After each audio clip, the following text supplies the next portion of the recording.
Follow your dreams, that's really all that you can do. Give it your best, and remember that life is what you choose. Follow your dreams and do what you love to do. There are places you remember, the times you may recall, faces that refresh your memory. May the thoughts that you will picture help you come to see that you're the one to decide what you're gonna be. So give it your best, and don't you worry about what some may say. Follow your dreams, that's really all that you can do. And give it your best, and remember that life is what you choose. Go on, follow your dreams and do what you love to do. What you love to do.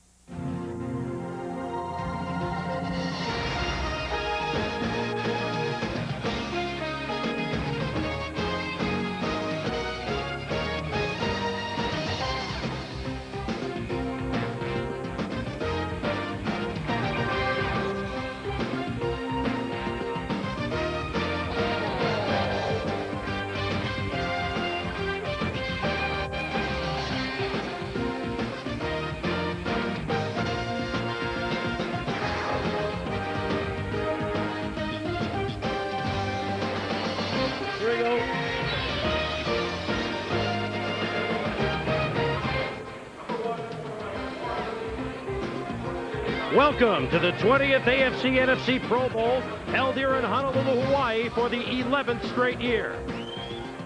Hello once again, everybody, and I'm Chris Thurman, and welcome to the Pro Bowl. What we have here today, truly the best. Now, true, we don't have the best quarterback, Joe Montana of the San Francisco 49ers. He's at home nursing an elbow injury, but we do have 4 of his teammates from the best team, the champion 49ers, including 2 guys who may be, when it's all said and done, the best players ever to have played their position. Safety Ronnie Lott, wide receiver Jerry Rice. 84 players in all today, 30 of them making their first appearance in the Pro Bowl, including 3 rookies, one of which Barry Sanders, running back of the Detroit Lions. Of course, we have the old standbys. Lawrence Taylor, 9 years in the National Football League, 9 years he's been a Pro Bowler. And Anthony Munoz, also elected to the Pro Bowl for his 9th straight time. So there's something here for just about everybody.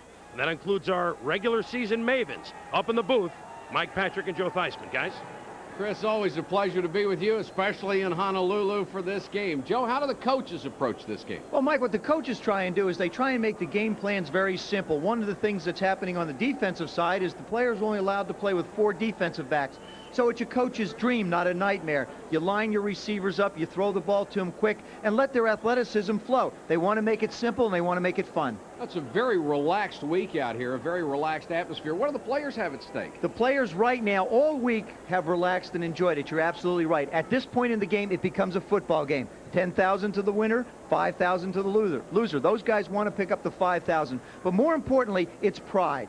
They want to prove to the nation watching and the teammates they're playing with that, hey, I do belong in the Pro Bowl. I am one of the best. We have a lot of Pro Bowl talent on our announced staff. Joe, of course, the most valuable player in the '84 game. Tom Jackson named to this game 3 times. He'll be on the sideline with Christian Okoye right now.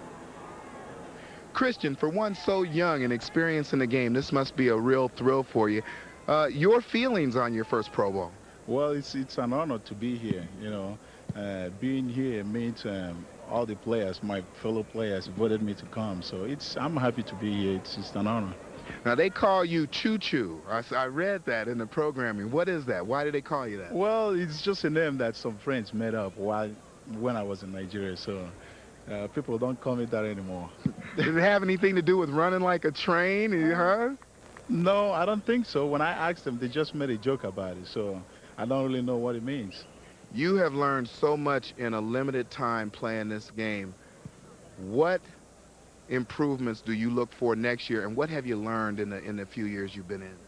Well, to look at the films, the first year I started playing in college, And this past year, I mean, I have made a great improvement. And what I'm thinking to do is just keep working and improving all areas of football. In my game, I want to improve, blocking better and running the ball better. I want to see my blocks better. When I do that, I think I'll be a better runner than I was this past year. Would you like to say hi to anybody at home? Yes, I'd like to say hi to people at Azusa Pacific University. Innocent, I love you guys. Thank you. All right. And we're set to go from beautiful Aloha Stadium in Honolulu, Hawaii. David Treadwell out of Clemson with the Denver Broncos making his first Pro Bowl appearance. He'll kick it off. Dave Meggett, the special teams receiver, number 30 from the Giants, and Sterling Sharp, 84, are deep to receive. Meggett averaged more than 21 yards a kickoff return this year for the New York Giants. And we're set to go from Honolulu.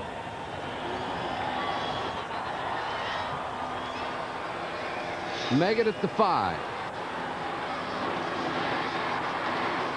Room to run, got it out to the 26-yard line. And now today's Sears diehard starting lineup. The starting quarterback for the NFC is the Eagles' Randall Cunningham, the 88 NFL Player of the Year and the MVP in last year's Pro Bowl. The NFC's only rookie starter, finished second in the league in rushing. Barry Sanders of Detroit gained 1,470 yards. It was the consensus rookie of the year. The senior member of both squads, Rams tackle Jackie Slater, wrapping up his 14th season in the NFL and playing in his 6th Pro Bowl.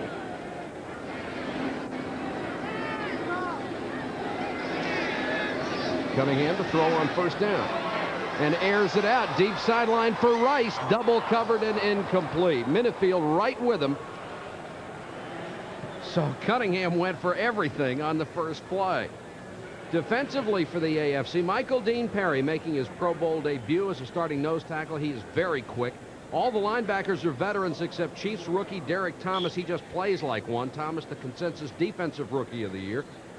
Frank Minifield, you saw in that last play, the Pro Bowl veteran in the secondary. The Cleveland Stars made 4 trips to Hawaii. This is his 3rd start. 2nd and 10 for the NFC, and with those 4 defensive backs, as you mentioned, Joe, maybe a little bit more scoring opportunity. Sanders looked like a face mask, and a flag is down. Number 58, Shane Conlon, looked like he got a piece of Barry Sanders' face mask. There it is, a little face mask call. You know, the thing about this game, Mike, is that it's very difficult for the offensive lineman because you're used to working with somebody. You try and work in coordination, and you've got these great individual talents on defense that you have to try and block most of the time one-on-one. Pass. 58 defense. First down. Johnny Greer gets the choice assignment of being the referee for the Pro Bowl.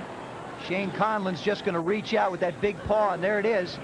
Something to hang on to. Yeah. And hang on to, and hang on to. I guess that's the only way you're going to get him down, because you could grab a leg, he's not going down. He gained nearly 1,500 yards as a rookie, the 4th best performance by a rookie running back in the history of the league. And it's a 1st and 10. Cunningham to throw again, this time quickly, intended for Meggett, covered very well by David Fulcher. So we'll have a situation in this game where good, fast wide receivers are going to be covered by safeties.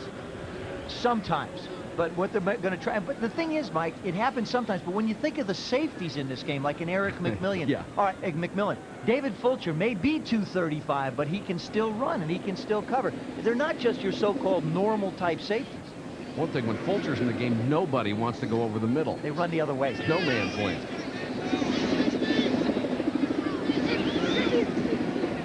Sanders trying to cut it back, tripped up as he crossed the 45-yard line. Howie Long is in on the tackle.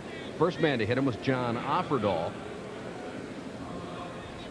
What a year Barry Sanders had. I mean, they talk about Michael Jordan being the human highlight machine. This guy in himself has put on some great highlights, makes things happen.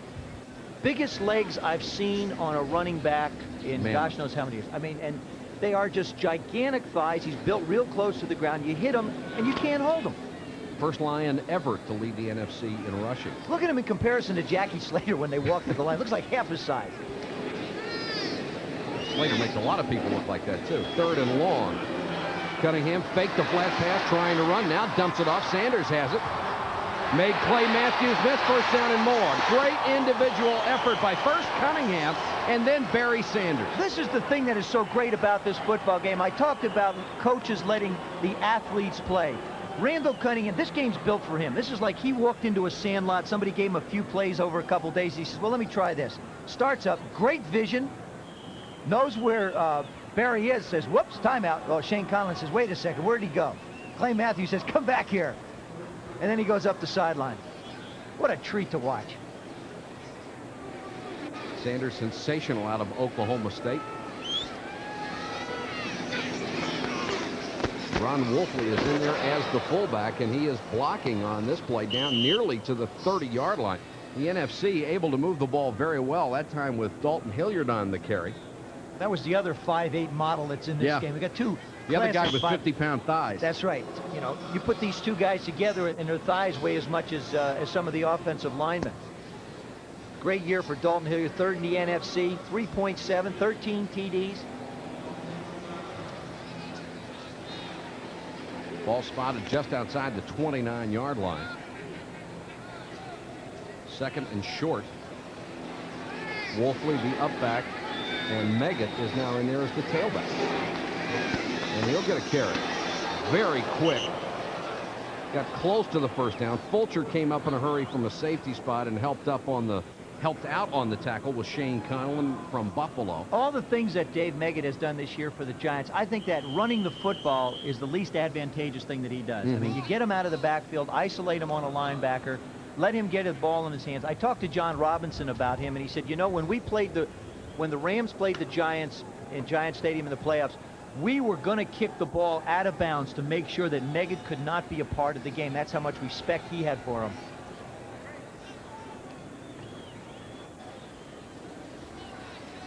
Inches short. It will be third down. There's Mark Tom Newberry, Randall McDaniel coming out of the ball game at guard, so John Robinson will shift his lineman. And the other quarterback, Mark Rippon, who will play the second half. The way coaches usually set it up is they give the starter a quarter, the second guy picked a quarter, then they go back to the other one, and then it depends on how the game goes. Who's a hot hand, because they want to win it. That's how they try and feel it out. Third and inches.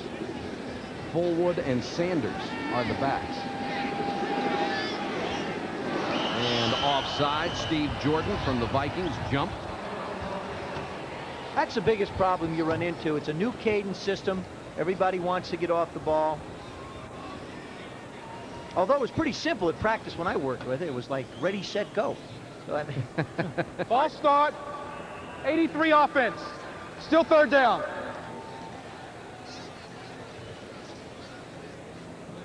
Jordan from the Vikings did not have one of his vintage years, was never close to 100%, had a knee injury and an ankle injury, but recognized by his peers as the quality tight end he's been for 8 years. This is his 4th Pro Bowl.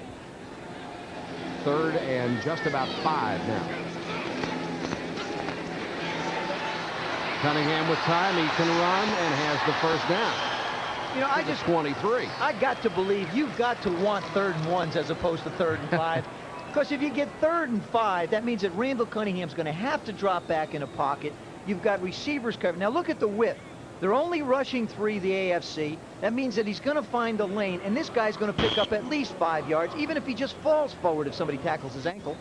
Of course, he displayed so much talent a year ago as the MVP of this game. And in the last 3 years has been the top rushing quarterback in the NFL, the first quarterback ever to lead his team in rushing for 3 years in a row. Sanders cut it back, then outside again. Fulcher got a hand on him, couldn't hold him. Driven out of bounds at the 18-yard line. Down to the sideline, and Tom Jackson. Thank you, Mike. Here with Buck Buchanan. Buck, I asked you a question off camera. I'm going to ask you on camera. What did you appreciate more, Super Bowl or Hall of Fame? Well, Tom, now, they're two different things now. When you're talking about Super Bowl, you're talking about a team effort in order to make that happen, of course, and being very lucky and very fortunate.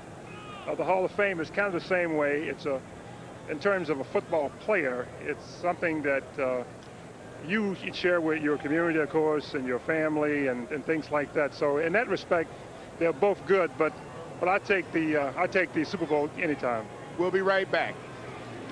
2nd and 4, Cunningham scrambling again. Throws deep over the middle. Sterling Sharp couldn't hold it. Ross and Lewis were back there with him, but it looked like a catchable ball. Little tough. The way the stadium is set up, the sun comes into play anytime the ball goes up in the air. You see the way the shadows are? Look at the field. See how the shadows are almost behind the receivers? Now he's looking up into a pretty bright sunshine and still trying to keep his feet in bounds. Couldn't quite hang on to it. Cunningham so far 1 out of 4 for 18 yards throwing the football, but it's his running that has been very dangerous. 3rd and 4 here. 12th play of this opening drive. Again, this is a situation if you get into it, you want Randall Cunningham as your quarterback. You know he can pick it up if he has to run. Jackie Slater with early movement. No flag yet. Now late flag does come in as the pass complete to Keith Jackson. I thought we were going to get like the NBA, you know. We allow a little walking, we allow a little movement in this one. Why not? Let's go back to Tom Jackson and finish up this interview. Tom?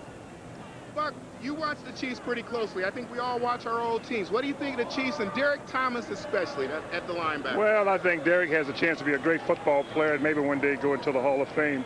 Our football team made a lot of progress this year, and we're all very excited about what's going to happen in the 1990s. Marty and Carl did an excellent job on our football team, so we're very excited about our team. Schottenheimer, the right guy for the job. No doubt in my mind. Marty been terrific, and he's a very sincere guy, and that's what I like. Congratulations to you. Back to you, Mike. Thank you, Tom. And I guess once our team, always our team, huh? That's right. Our Redskins will be back. Cunningham on 3rd and 9. Knocked away by Shane Conlon, intended for the tight end Steve Jordan. If there's one part of the football field that the advantage starts to swing a little bit back towards the defense, it's when they get closer to the line of scrimmage. The offense can't quite stretch people out as much, and you can see the linebackers get a chance to make plays on the ball a little more. Eddie Murray will come on to try a field goal, and if anybody has ever been automatic for 2 years, it's Eddie Murray. 20 out of 21 field goals 2 years in a row. He has been sensational. Rippon is on to hold. He's only missed this year from 34 yards. He only missed last year was from 52, and we've got movement in the line. Would have been a 39-yard attempt. We'll see if it's 5 yards longer or 5 yards shorter. They're calling it on Bruce Smith, number 79. Now, he's one guy who comes to the Pro Bowl and just has a good time. He made sure Bud Carson had his practices on schedule all week. 79 defense. 4th down. Bruce he loves to have a good time. He comes out to practice. He tells the coach, okay, we've been out here an hour. You've used it up. That's it. Let's go. Time to go to the beach.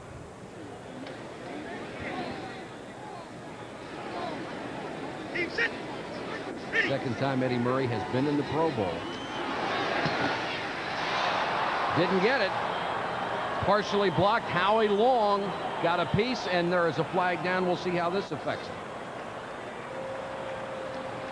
Offsides, and that will be a first down for the NFC. They'll be able to send the offense back on the field.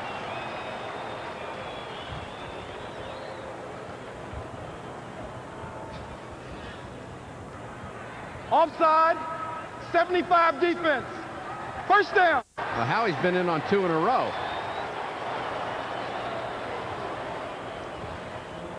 There you see him right in the middle, jump a little bit quick. He just wanted to get around. Now he gets in, gets his hands up.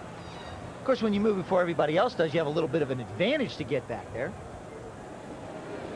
Well, break for the NFC. They'll have a first down at the AFC 12-yard line.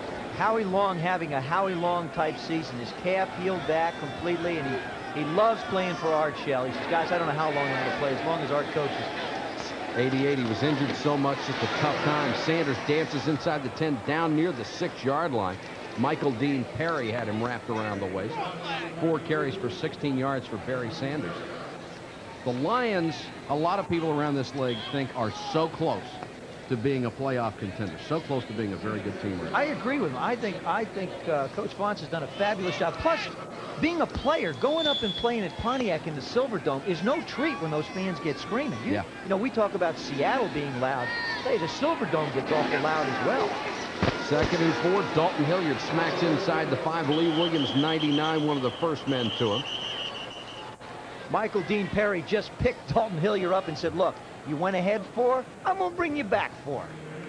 Gave him a free ride back. Very, very quick defensive lineman is Michael Dean Perry, 280 pounds. He said he wanted to lose some weight in the offseason. What's he going to go, 289? I mean, and the thing about it, he's not fat. You say a guy's, 6'1", 290. This is not a fat man. This is just a quick, fabulous athlete. 3rd down and 2 for the NFC. Sanders and Wolfley, the backs. Sharp and Rice, the wide receivers, both near side. Sanders hit before he got to the line of scrimmage. Outstanding play by John Offerdahl, number 56 of the Dolphins. Offerdahl missed most of the first part of the season with a contract dispute and feels very fortunate to be here. He really is. He was out 81 days, missed a lot of the early part of the year, and just really, I said, congratulations. He said, I don't know how I got here. He's an excellent football player, and he got the contract situation squared away, and his peers felt like he belonged, and he does. Murray is on again, this time from 23 yards out with Rippon as his holder.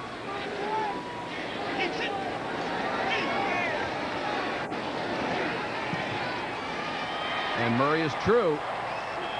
And the NFC, with an impressive opening drive and only 8:30 to go in the first quarter, has taken a 3-0 lead over the AFC.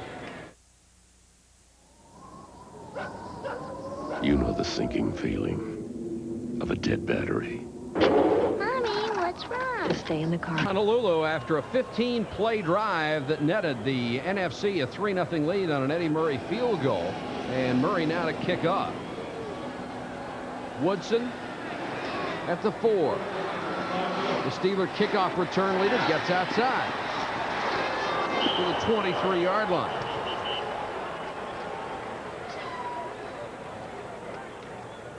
Houston's Warren Moon coming off the best season of his career as the AFC starter at quarterback. He passed for more than 3,600 yards and 23 TDs this year. The league's leading rusher, Christian Okoye, opens at fullback. Kansas City's Nigerian Nightmare rushed for 1,480 yards. The line anchored by the Bengals' perennial All-Pro Anthony Munoz. This is his 9th selection to a Pro Bowl in a brilliant 10-year career.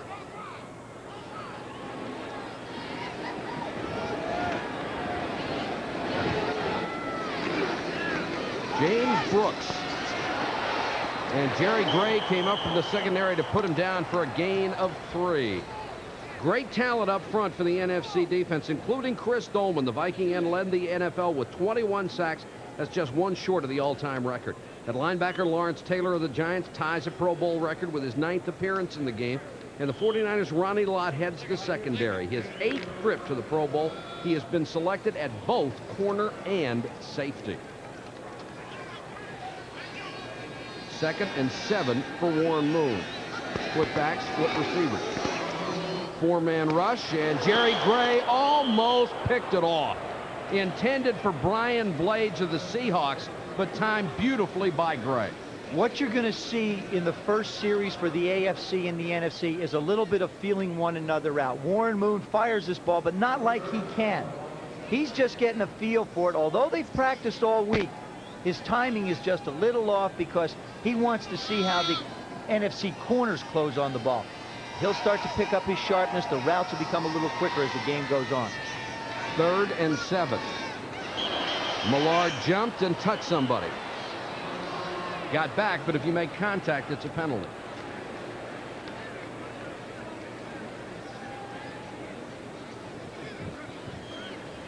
Encroachment, 75 defense. Still 3rd down. So that's the 6th penalty we've had in the first quarter. Well, what happens is, you have to understand, all these guys are playing on their own. They're all freelancers out there right now, Mike. It's hard to get into a system. The coach can spend time with you all week teaching you that this is the way we want to play. But as soon as you get on the field, you start to revert back to your natural instincts. Millard, he runs about 2 beats faster than everybody else, and all you have to do is say boo to him, and he jumps. 3rd and 2. Looks like a good down for Christian Okoye. And here he comes. And here comes Millard. Keith Millard, the NFL Defensive Player of the Year, catches Okoye in the backfield and brings down 260 pounds. And that's what you just really see, a guy who comes off the ball quick. He anticipated the other one a little too soon. Now watch him come off the nose. Donaldson can't quite get his head in front of him, and Millard just runs him down. And he's going to run down almost anybody he tries to catch. One of the most intense football players you will ever see. Reggie Roby, second in the AFC in net punting. The kicker, Dave Meggett, waiting at his own 15-yard line. Roby just frees it. Meggett at the 16.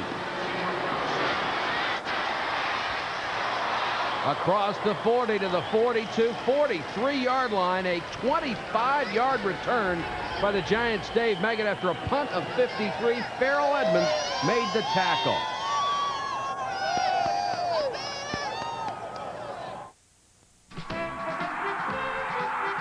Tonight's NFL on ESPN is being brought to you in part by the following local advertisers. Sheehy Lincoln Mercury in Spring. And you know they're going to try and block somebody, but they're not that proficient at it. So, you know, they bump into somebody and say, oh, I got a block. And then they let the guy run by you. So any yard he picks up, I think he deserves a lot more credit. Louis Sharp and Bill Fralick are now the tackles for the NFC. And Meggett has a Cunningham pass whistle past him at about 80 miles an hour. Randall said he really likes this system because it's a quick passing system. Ernie Zampese is the offensive coordinator for the Rams. It's a 1-2-3, throw the ball, 1-2-3-4-5, throw the ball. The offensive line of the NFC will not have to stand there all day and wait to protect somebody. If he doesn't have it, he's going to take off and run. If Meggett had been able to catch that ball, it would have taken him another 5 yards in the air. Take his arms off. Sanders makes two guys miss, and Ron Woodson finally gets him at the 40-yard line.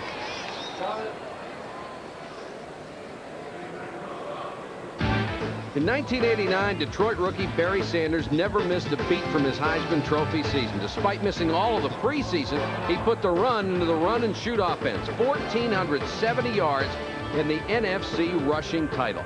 Sensational performance by the Lions' Barry Sanders. He'll get a rest, and Dalton Hilliard will come into the starting lineup. 7-9, almost 8 yards a carry averaged against the Falcons in that game. Well, that'd be great being a quarterback coming up 2nd and 2. I might consider going back at that rate. Cunningham wants a timeout to talk to John Robinson, the NFC coach. We have 6 minutes, 33 seconds to go in the first quarter of play. And it's 3-0 NFC. Time throwing so far, 1 out of 6, 0 for 4 throwing the wideouts.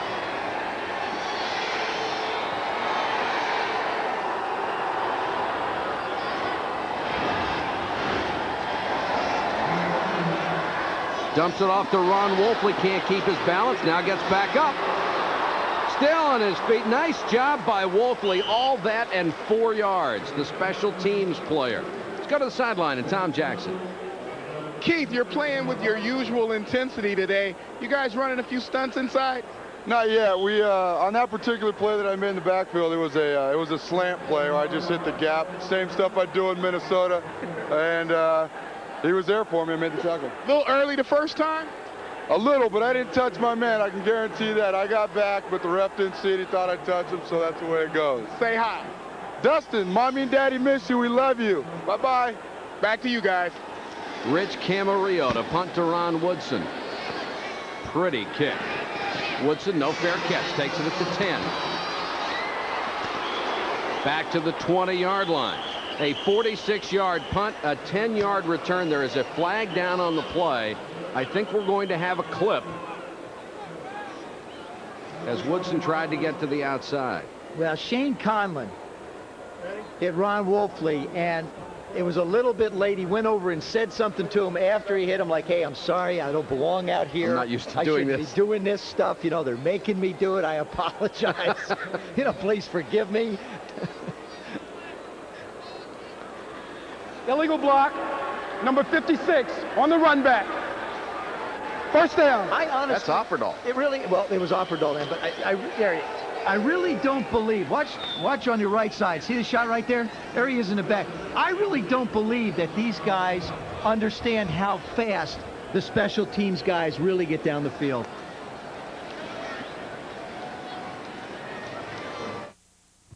Where else but Sheehy, Lincoln Mercury here in the play here on Moon play action. Hit from behind just as he tried to unload. Guess who? Lawrence Taylor. Number 57. Now, the reason he's wearing 57 is because, you know why, don't you? Because Doug Smith is wearing 56. Doug Smith has been here forever, so he gets 56. It's a question of seniority. Now, watch from the left side of your screen. The thing about LT that makes him so special is, first of all, his intensity, and second, his closing speed. When he sets his sights on somebody and decides he's going after him, he just takes it up one more notch and he's gone. It's a good thing he doesn't hit quarterbacks as hard as he does golf balls. He does hit quarterbacks. Well, he did at least one. Trust me, I know. Four-man rush. Tim Harris had Moon and missed him.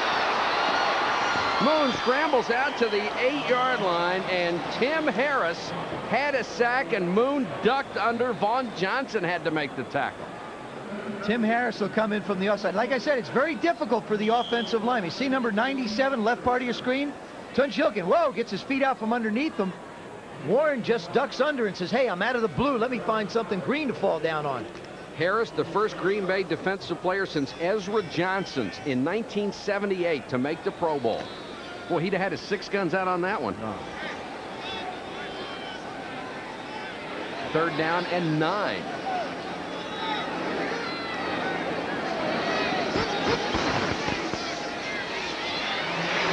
Screen. Brooks can't handle it. The problem with a screen in a game like this is it's supposed to be the linemen are supposed to block the defensive guys 1-1,000, 2-1,000, then release. In this kind of game, you go 1-1,000, oops, and then you go run over and try and block for somebody. So everything happens just a little bit quicker. That caused the throw to be behind. Plus, they're not supposed to run stunts, and only the outside linebacker is allowed to come on a blitz, so you only have 4 rushers. Yeah, right. That's only the first series. Yeah, all that goes out right. the window right after. Meggett waiting at his own 42 for Roby. Not as high this time. Meggett all the way up to his own 49. Has a seam. And then dragged down as he got to the 38-yard line. Quite a tackle by Mike Johnson of the Cleveland Browns. He may have saved a touchdown, a 13-yard return after a punt of 44. Big Monday. Seton Hall against number 7 Syracuse. The first game 7:30 Eastern.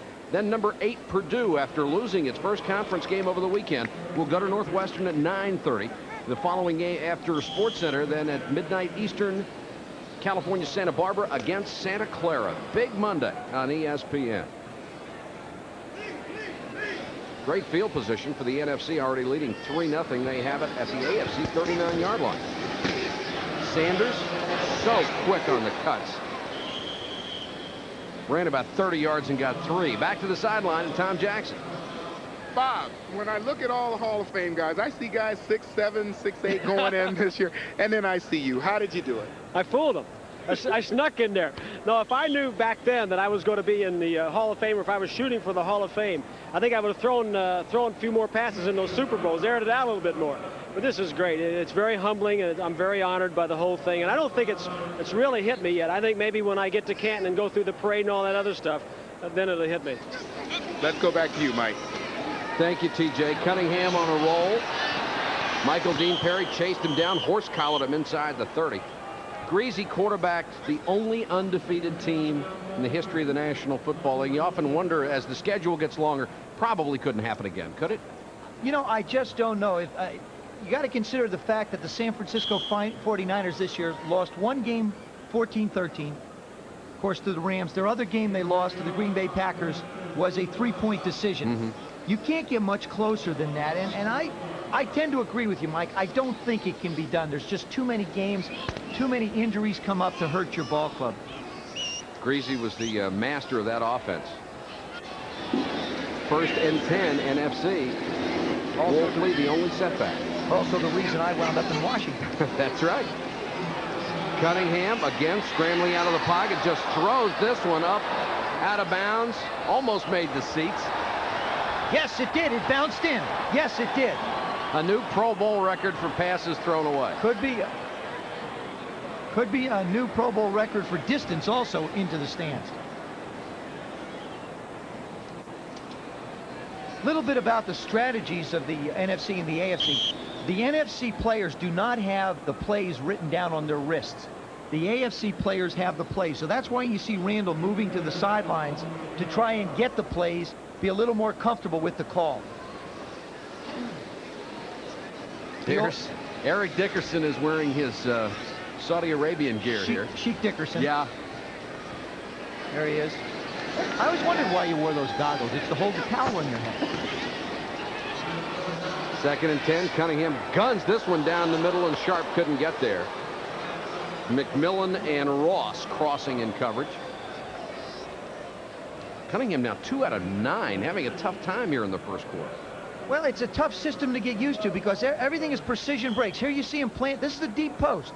Now he breaks it off, comes inside, but just by slowing up in that hole, he didn't expect him to ease down in the hole because they have to read man-to-man and zone coverage. It depends on how hard you're going to come out of the break. That time he thought he was going to come out a little bit earlier.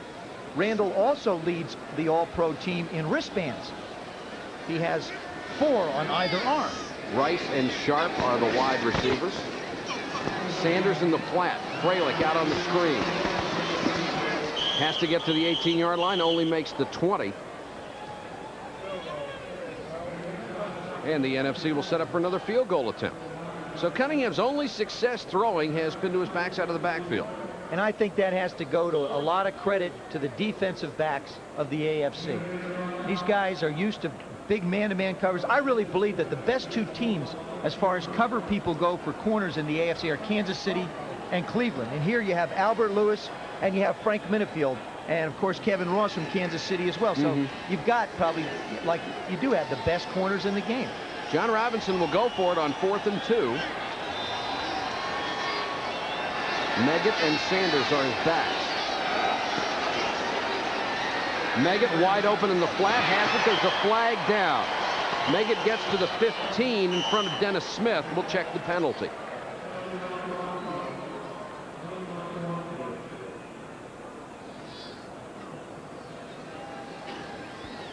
Offsides defense would have been a first down anyway. The one thing about this pass coverage, Joe, a lot of these linebackers are not used to being in on 3rd down. They're not used to pass coverage anymore. You're really right, Mike. The game has evolved into specialists. You have the first down linebackers like Shane Conlon, for example. Offside. It's a little bit uncomfortable for 75 him. defense. Lining up in the neutral zone. First down. Mike Johnson's the same way from Cleveland. He's very seldom in on a passing situation. In a game like this, they have to play. Howie Long guilty of the penalty. It's a 1st and 10 at the 15-yard line of the AFC. A minute and a half to go first quarter. NFC already leading 3-0.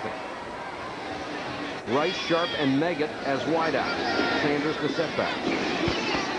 Sanders with the carry. Did a nice job of stringing that one out. And it looks like Mike Johnson a little slow getting up on the play, helped up by Meggett.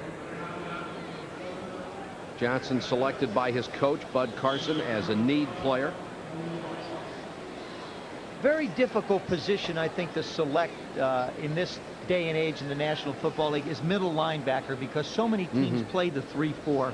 Coaches or players are more inclined to select one of 2 inside linebackers to play that. Of course, Mike Singletary in the NFC and Mike Johnson in the AFC are the guys that I think are now setting the standard.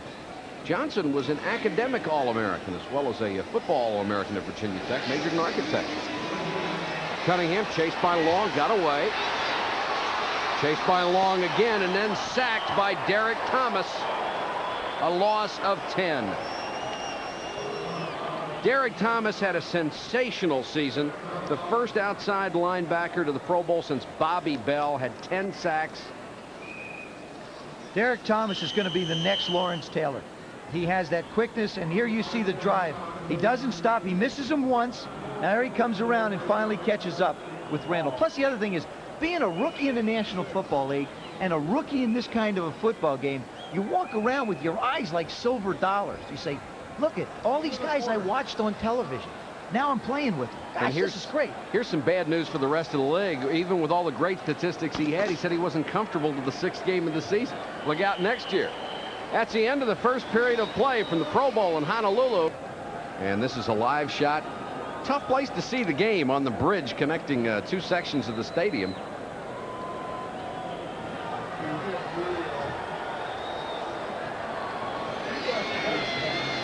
Not getting me to say anything. 3rd and 19. Cunningham under pressure again.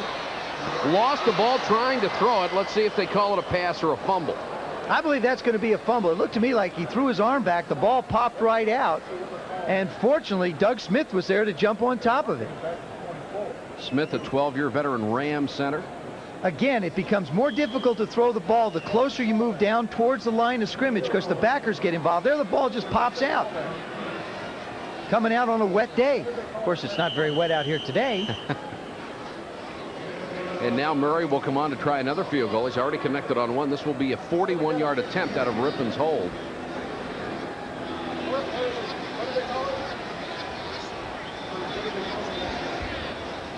Wait a second. Are we reviewing it? Is it a possibility that we're reviewing this call? We'll try a 41-yard field goal attempt.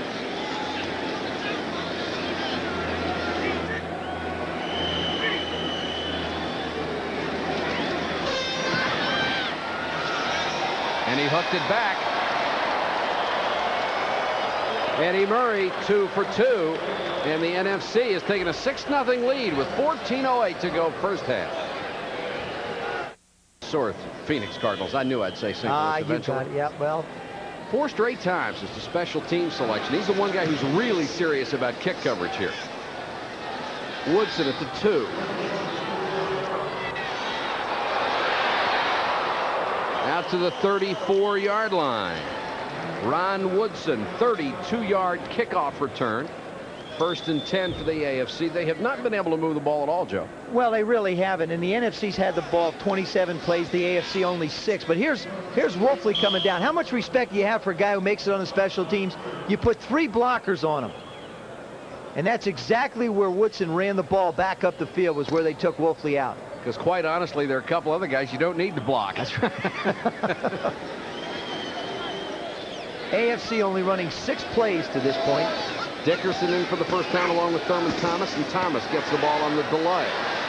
Trying to go back the other way and wrapped up by Jerry Ball of the Lions in his first Pro Bowl appearance. Ball said that he used to be a linebacker, and to do that you have to be kind of nuts. To be a nose guard, you have to have a neurological disorder. Yeah. I had a chance to throw the ball around with the NFC defensive linemen yesterday while they were covering one another. What unbelievable athletes. You ever see them go out and run and cover people? Run. Oh, yes. They're not afraid to mix it up with one another either. They redefine bump and run. The AFC has gained all of 2 yards total offense. Dickerson, first carry. Fumbled the football. Joey Browner recovers. It's the thing that's plagued ED throughout his career.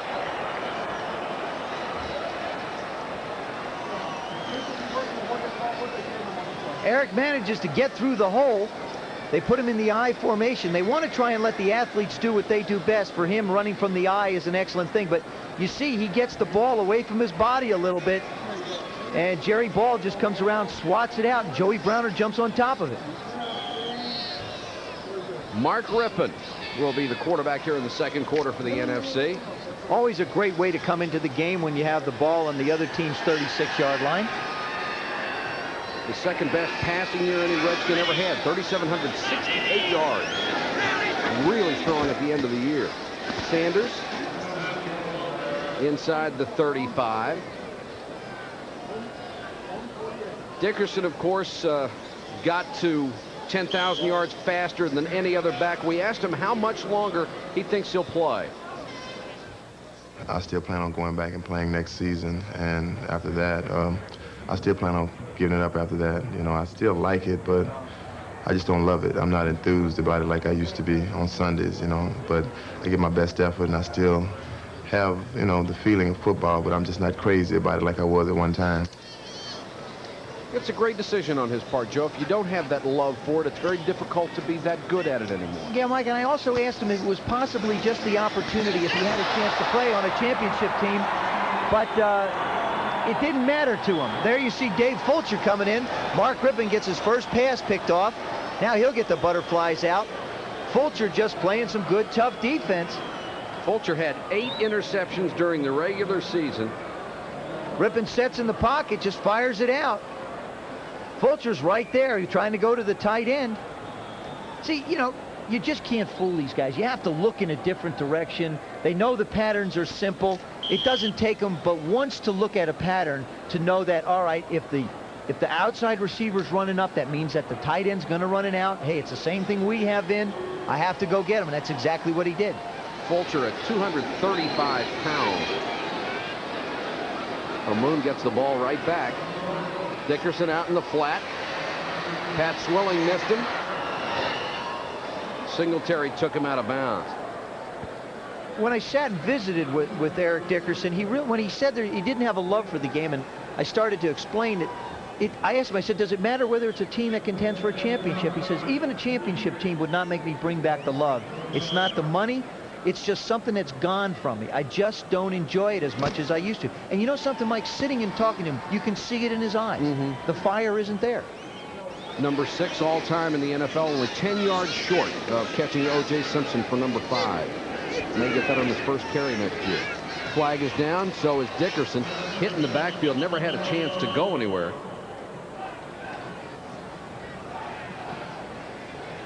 And offsides on the NFC defense. And this is going to be on Jerry Ball, who's right over the center.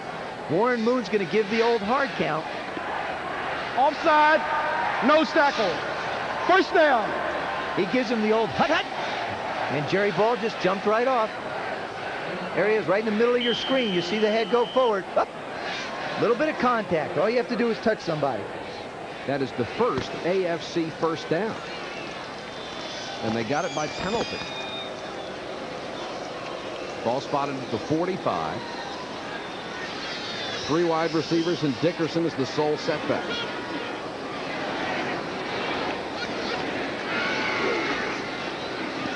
Moon with a pump fake, another one, and then the sack. Kevin Green, who had 16.5 sacks during the regular season and really became a better all-around player, was in on that one. He's gotten bigger, too. I think the beginning of last year, he was really a sack expert. Now he's concentrated on making himself a complete linebacker. Plays off the blockers on the run very well. Still capable of getting back into pass coverage. But with he and Mike Wiltshire in that defense, you've got 2 guys who are really capable of putting pressure on the quarterback. He got a chance to play because the Rams were short on defensive linemen, and Fritz Shermer says, we've got good linebackers. We have to find a way to get them on the field. 2nd and 15. Dickerson got outside of Green and then dove up across the 45-yard line as Tim McDonald was there to cut his ankles out from under him. McDonald, one of the sure tacklers in all of the NFL. It's interesting the way coaches put together a game plan like this. I was talking to George Seifert, the coach with the Browns, and he was saying that you take a look at what all these guys do. He said, for example, James Brooks is a slant type runner, so we want to put some slant plays in for him. Eric Dickerson is a counter runner, which we saw in that play, and a toss guy. He said Christian Okoye is the kind of guy who just bulls up. So that's the way they divide the offense for the AFC. 3rd and 10 for Warren Moon. Look out, Swilling. Pat Swilling with that speed rush got by Anthony Munoz and got the sack from behind.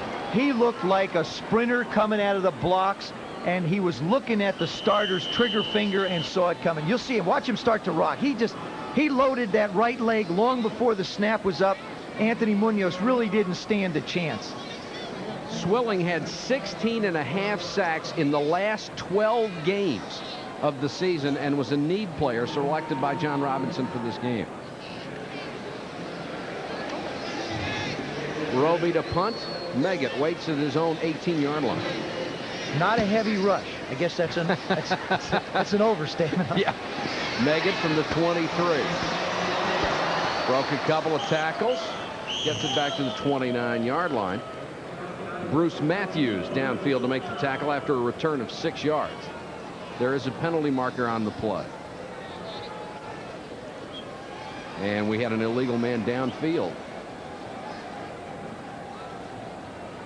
55, kicking team, downfield too early. It's declined. First down. I don't think any of these guys want to go through another punt, so they've declined it. 9:38 to go first half. Still 6-0 NFC.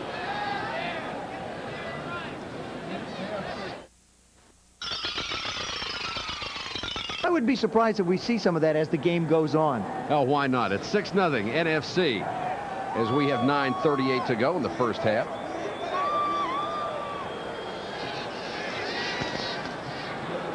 Rippon to Carrier. And he's taken out of bounds at the 33-yard line. Let's go to the sideline at Tom Jackson. You know, Mike, it's always great when you contribute to a guy going to the Hall of Fame. And he got more than his share of yards. I mean, Franco, how's this feel? Tom, it feels great. And just following that, this guy made me run fast. He was a great linebacker. But it was just, Tom, it just feels fantastic. This is what it's all about. You're here with a lot of all-pros, and you think about all the all-pros that went through the league and didn't be able to get this kind of award. We'll be right back. Thanks, TJ. Franco Harris was the class act. Sanders out to the 40-yard line. Franco, now the Steelers have made a comeback of sorts. Steel City getting excited again. How about you? Yes, they are. I tell you what, the way they began this season, people were saying, listen, they're done for the year. But end of the season, they probably played as good a football as any team in the NFL. Thanks, Franco. Congratulations. Thank you. All right, TJ, thank you very much. Congratulations to Franco Harris and all of the Hall of Fame inductees. And isn't it amazing how much smarter Chuck Noll got at the end of the year? The game no longer passed him by. Rippon with time over the middle to Steve Jordan. To the 30. Fulcher brings him down at the 21-yard line. A gain of 38. And the first guy to run down the field to congratulate him is Mark Rippon. You know, you really want to get that first completion out of the way. And, well, the first one went to Dave Fulcher. Then the next one goes to his own guy. But now watch him step in and just gun the ball up the field. Now, Jordan, once he breaks here, he says, hey, there's nobody around. Let me head for the goal line. Still got a little speed, doesn't he? Yes, he does. They'll spot it at the 22. Jordan, 35 catches, 506 yards this year, an injury-related season. I really missed him in that Minnesota offense. He's been a big part of it for a long time. Dalton Hilliard pounds forward. Bruce Smith had him around the ankle, brought him down. Rufus Porter also in on the tackle for that one. Major League Baseball beginning March 3rd on ESPN. 10 spring training games, and then April 2nd, the regular season opening day doubleheader. The Royals against the Orioles in Baltimore and San Diego against Los Angeles. Throughout the season, baseball tonight with news, highlights, and features. Can't wait. Me neither. Aloha and mahalo to you too. Hello. 2nd and 8. Rippon had it batted down in his face. Michael Dean Perry right there. Perry was a terror against people this year. Drew 16 holding calls. Well, he's so quick. The real thing that he has, and he and Howie Long are built very similar. You see how he moves? He gets the hand, he swats at the center. Now he just plays off the block. Fralick passes him off, and he swats the ball back. Now watch this. He claps his hands like he figures, oh, I should have caught it. Look at that. Goes right in, comes down, almost manages to put the scooper on it. Now he claps his hands and says, geez, why didn't I catch it? They're trying to catch a bullet in your teeth. 3rd and 8. And Rippon wants a timeout. Now that again is really caused by the fact that the NFC is in a situation where their plays are called by the coaches. They don't have the assistance of something on the side. 7:15 to go in the half. NFC leading the AFC 6-0. There's no his first year as a head coach with the Cleveland Browns, and his reward coming to Honolulu to coach the Pro Bowl. What a terrific defense. Rippon, Rufus Porter on the blitz. Rippon stepped up, throw didn't complete. Dave Meggett was open, but Rippon was under a lot of pressure to get rid of it. Really not Rippon's fault, not Meggett's fault. A lot of credit goes to Rufus Porter on the rush. Why can't he come around the corner? These guys, once they plant that outside foot and start to turn up the field, they actually gain speed as opposed to cruise towards the quarterback. Porter had been strictly a special teams player. Then they decided to use that speed and athletic ability as a blitzer, and he's really come through for them. 38-yard field goal attempt by Eddie Murray, who has the only points in the game so far.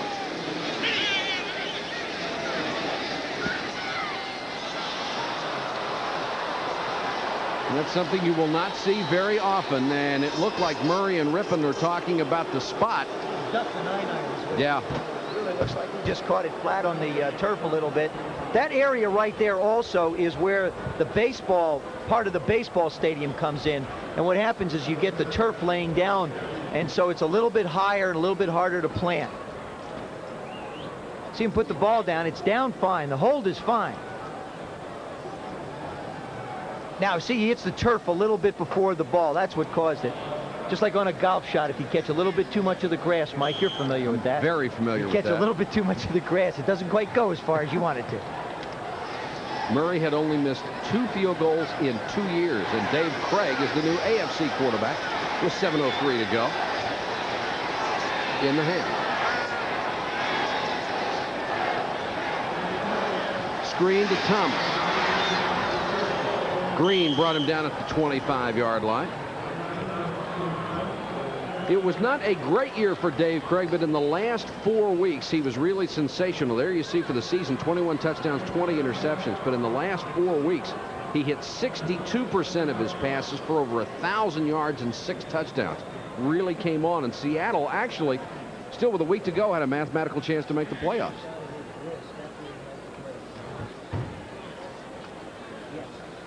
The AFC so far has had the ball 4 times, but they've only managed 12 plays and 1 net yard. Movement. Dickerson tries to get outside. Flags are down. And Dickerson taken out of bounds at the 37-yard line. We'll check the penalty. Looks like Charles Mann may have jumped early. I think Pat Swilling might have just started his way upfield a little bit too.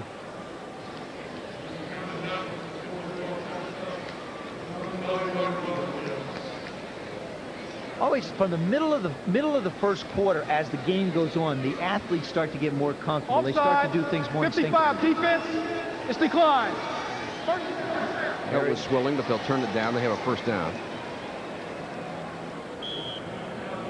Swilling was also coming off an injury-plagued year. He had pulled abdominal muscle, torn, and you remember the day he told us he had to sit in ice water day after day after day. It was the only way it would heal. He said he regretted going to practice. He regretted going home because he knew what he had to do to heal it.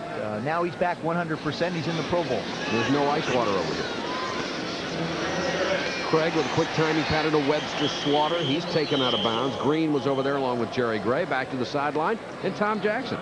Here with Barry Sanders. Barry, how's it feel to be in your first one? Oh, it's a thrill. You know, a lot of guys worked hard in order for me to get here, and I praise those guys for the Detroit Lions, and it's, you know, it's a wonderful experience to be here.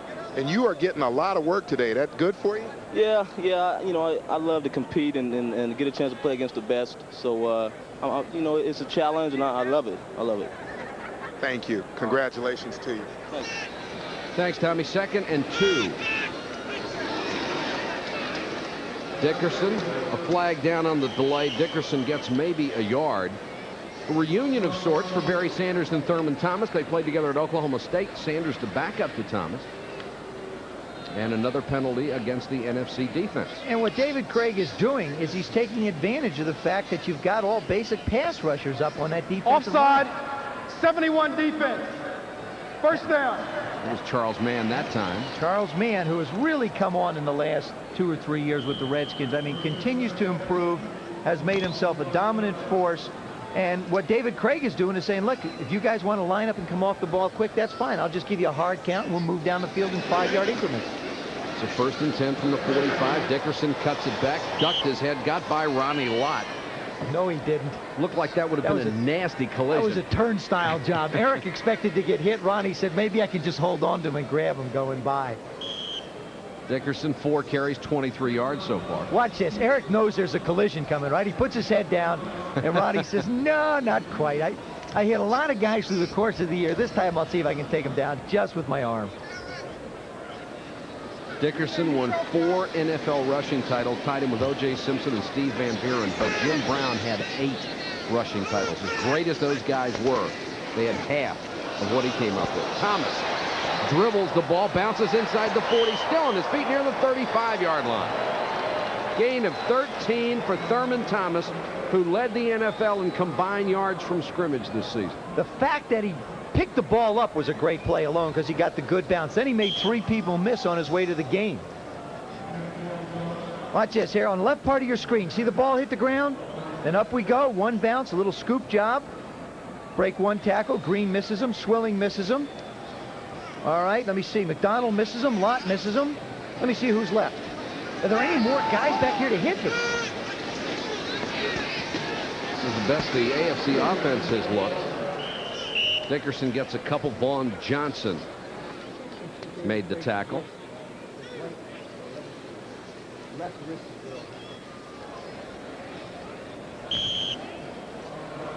When Dickerson is in there, you will not see the other back carry it very often. No, he has a fly. Here's David Craig looking down at the plays on his wrist to call them. They signal in a number, and it corresponds with what is written down on his wrist. Interesting thing in practice, I was talking to the coaches. No matter what play they called, Eric Dickerson would either be a fullback or a halfback, but he'd always carry the ball. So we won't see Eric block anybody. They were going to run a reverse, and Dickerson had to cut it back because there was a lot of congestion. By the name of Jerry Ball. I guess from now on we'll call him just a lot of congestion. We'll call him congestion. It's his new nickname. He broke through the line and managed to mess up the play. You see from the right side of your screen, here comes the reverse. Now Swilling starts up the field. He's actually there before Anthony Miller gets there to try and take the ball in the reverse. Dickerson made the smart move and didn't go ahead and try to toss it back to Miller or anything.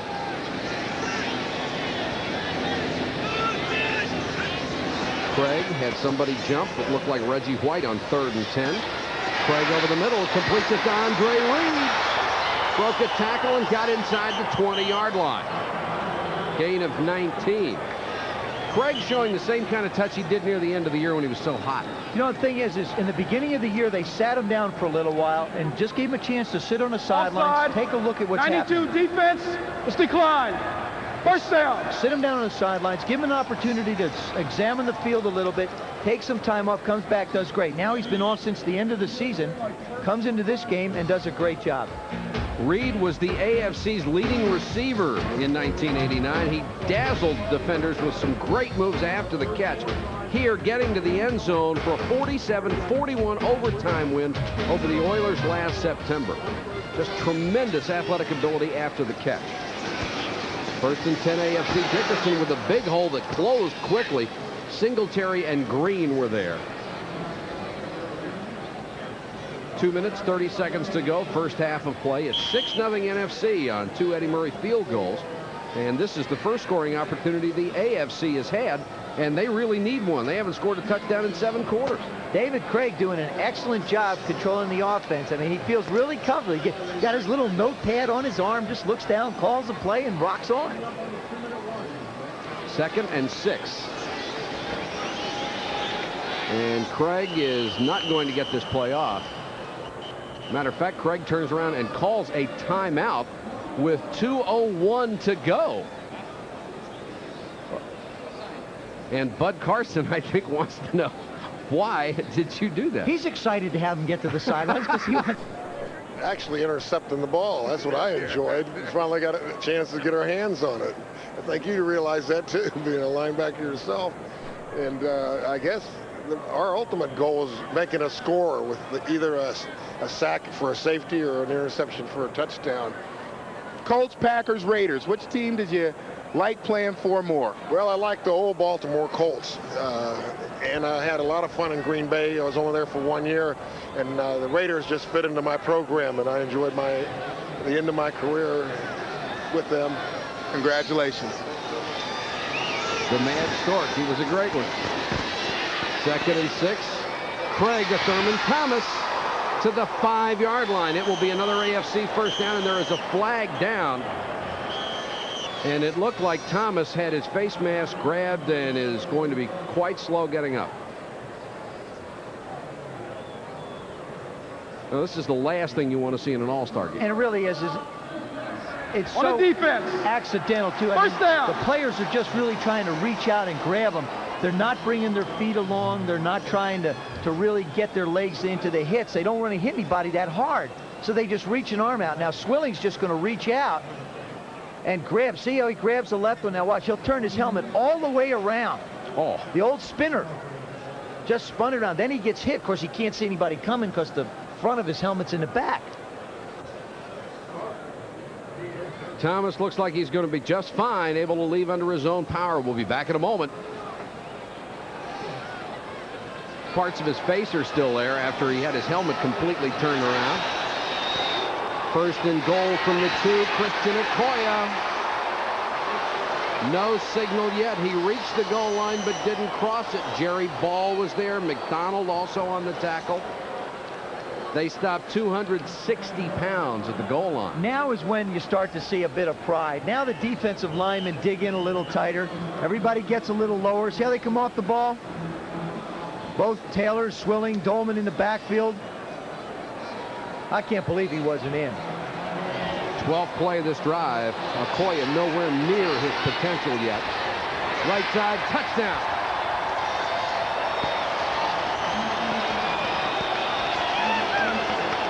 Well, it's only fitting that Christian Okoye scores on a Sunday because his last name means Sunday. It's a day of wonderful peacefulness, and there's just the biggest, gentlest giant in the world getting one for his own day. Okoye with the first AFC touchdown in 7 quarters in the Pro Bowl. And David Treadwell will try to give the AFC the lead. Craig, the holder.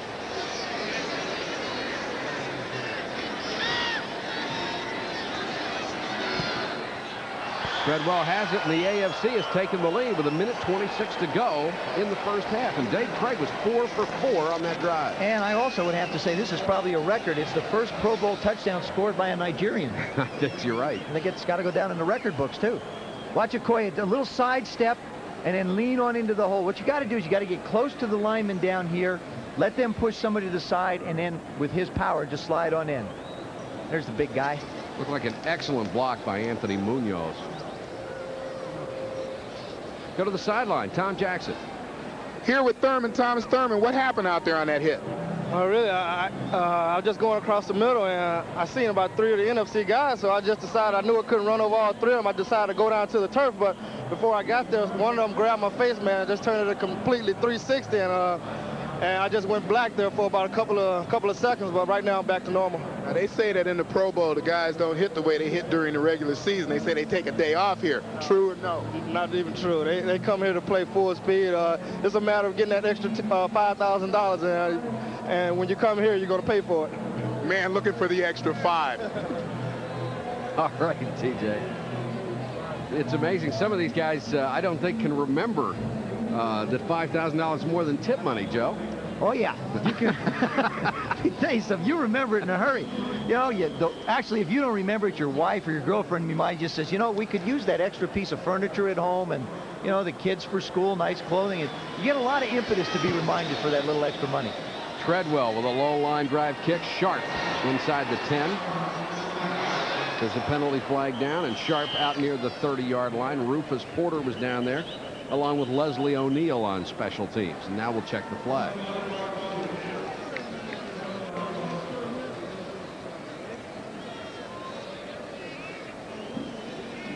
And the AFC was offside on the kickoff. We'll see what the NFC will decide to do.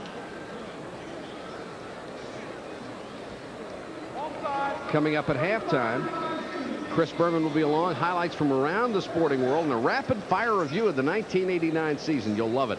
And halftime entertainment live from the Pro Bowl here in Honolulu, the Aloha halftime show. NFC turns down the penalty. They'll take the ball at their own 29.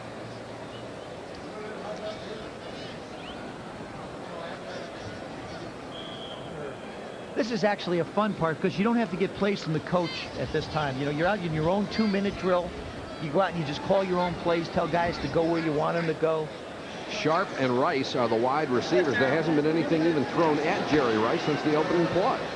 Sanders a little screen. Clay Matthews over there messing up the timing, and Fulcher comes up to make the tackle. Clock running with 1:08 to go in the half. Tried to go to Jerry Rice on the first play of the game. Randall McDaniel tried to hit him on an up pattern. I guess Jerry figured, well, that's my one shot.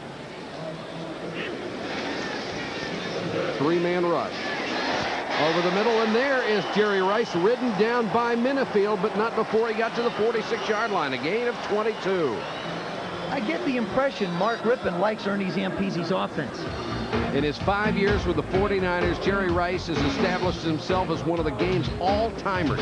In 1989, he had an NFL-high 17 touchdowns, including a 68-yarder against the Eagles, his longest of the season, and count them, 3 touchdowns in the Super Bowl. You know, it's so hard to pick the MVP in the Super Bowl. Obviously, Joe Montana certainly deserves it, but Jerry Rice also one that had to be considered for it. And I asked him, I said, how much, what's in store this year? Last year, you took 1 week off after the Pro Bowl to start training again. He said he may take 10 days this year. He's not quite sure, probably back to a week. And I said, how much better can you get? And he said, a lot. He said, I want to be 5 pounds lighter next year. I want to play at 185. Then people really have to be scared. Well, he lost 10 this past year, so he'd be quicker if he caught the ball short. And they say he could run a 4.140 right now. If he gets any quicker, you won't be able to see him. Williams on the rush against Rypien. Johnson had the interception, and Fulcher picked it off when he bobbled it. Second interception from David Fulcher. Well, Mike Johnson had 3 chances to try and pick that one off. A very similar route Rypien threw previously to Jerry Rice. Now he tries to throw it again down the field. There's Mike Johnson. There's once, twice, 3 times, 4 times. Okay, you take it, Dave. Dave Fulcher, right on the spot again. Look at this. It's a juggling match. Okay. Dave Fulcher's just running around the field going, holy mackerel, they're falling out of the sky. I can't believe it. Here's another one. Keith Jackson made the tackle. The ball's at the 20-yard line. We have 38 seconds to go in the first half, and we'll see if the AFC will be able to do anything with it after an impressive drive the last time they had the ball. He's looking for somebody to talk to. Stand on the sideline going, can I tell you what happened, Adam? Craig, a little play action. Deep sideline, incomplete, intended for Webster Slaughter. Couldn't hold it, and Jerry Gray on the coverage. Gray will move to free safety next year, the position he played in college. Yeah, this is the last time you should see Jerry Gray play as a cornerback. He's really looking forward to going back to being a free safety. He said it's like going home. It's more comfortable. He gets a chance to work towards the ball, towards the line of scrimmage. He likes that. Out on the corner, it's a little bit uncomfortable. Although he's made it as a Pro Bowl player, it's a little uncomfortable for him. And it looks like the AFC doesn't want any part of the last 30 seconds of the first half. They're already leaving the field. They've got a 1-point lead, and Bud Carson wants to take it to the locker room with him. This has gone a lot like a preseason or a training camp would go. We are the world. We are the children. And all the world's children tried to end their season in the city of New Orleans. With some renewed bids in Wisconsin, once again they were running with the pack. Another newfound bad company, Marty Schottenheimer's Chiefs, no longer the chefs. And welcome back Steelers, who went from long shot to the playoffs. Exiting stage left, the all-of-a-sudden bad news Bears. And no one knew it better than Coach Mike Ditka. Now, I don't know if we're capable of winning another football game. Super Bowl a year ago, snowed under this season, Boomer and the Bengals. There were some bouts better than Mike Tyson's, like Thanksgiving's Bounty Bowl, always a holiday in Big D. If you had a bounty, why in the hell would you put it on a kicker that's been in a 6-week slump? And you hope he don't get hurt. You want to be sure he kicked. I would have said something to Buddy, but he wouldn't stand on the field long enough. He put his big fat rear end into the dressing room. Jerry Glanville stood on the field too long as the Bengals ran it up on his Oilers. They were cocky and doing all their talking, and the coach doing all of his talking and all that kind of stuff before the game, and they got humiliated today. Jim Mora really enjoyed the officiating this year. And Jim Kelly sparred with some teammates, but came back strong in the playoffs. There were the Monty Hall Let's Make a Deals behind door number 1, new Commissioner Paul Tagliabue. Behind door number 2, new Viking Herschel Walker. Tony Eason was flogged by his owner in New England and ended up down I-95 with the Jets. Art Shell became the answer man for the Raiders. Gene Stallings, canned heat in Phoenix, came to shore with the Crimson Tide. And after all these years, Joe finally did go. And Jerry took his little feet off to sing "Oh Atlanta." Was there a better finish this year than on 4th down at Lambeau Field, where after further review, the Pack did beat the Bears? In Minnesota, Mike Merriweather rumbling, bumbling, stumbling after the block punt to overtime the Rams. But the Vikings tasted their own medicine in Cleveland when Pagel and Waiters pulled off the fake field goal in overtime that left the dog pound jumping.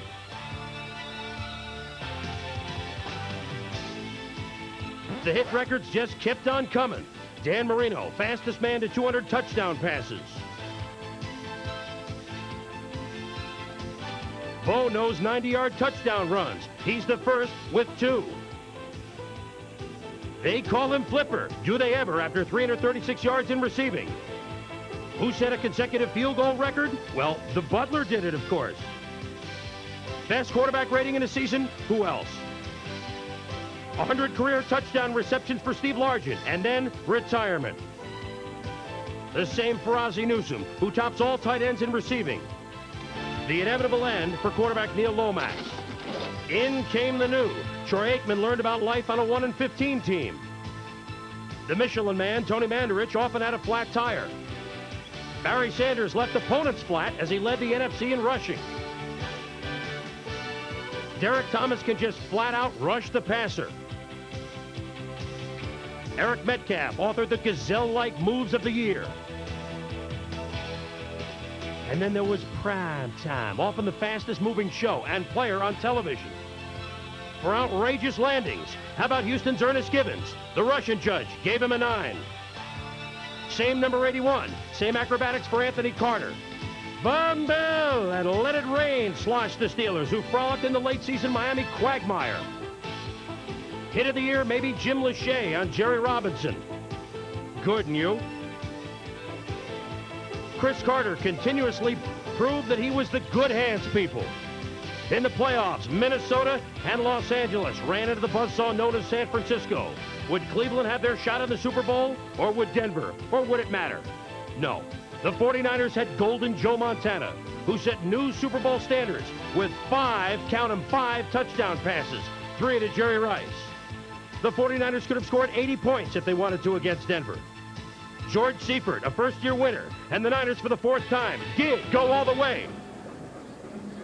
The usual, a Super Bowl trophy for the San Francisco 49ers, their 4th, this one with a big-time explosion.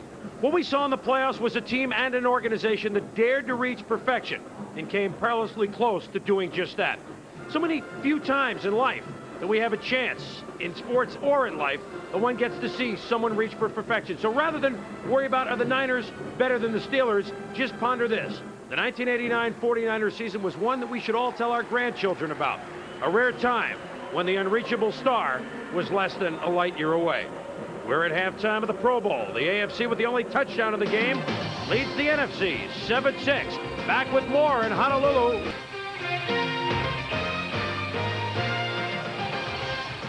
This portion of halftime is brought to you by Acura. Experience an Acura, the most satisfying automobile in America, 3 years in a row. Hanging 7 thus far, the AFC. Hanging 6 thus far, the NFC. Touchdown for Christian Okoye just before halftime. Better than 2 Eddie Murray field goals. The AFC 7-6 at half. Here at the Pro Bowl, we're getting set for the second half kickoff in just a couple of moments. Mike, Joe, and Tommy, our own ambassadors of Aloha, will be back with the second half kickoff in just a moment. Hope you've enjoyed the half. Stay with us.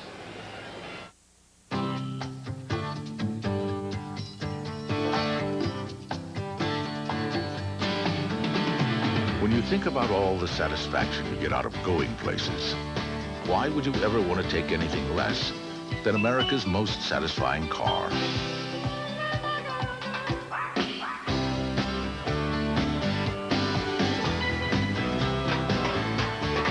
The Acura Integra.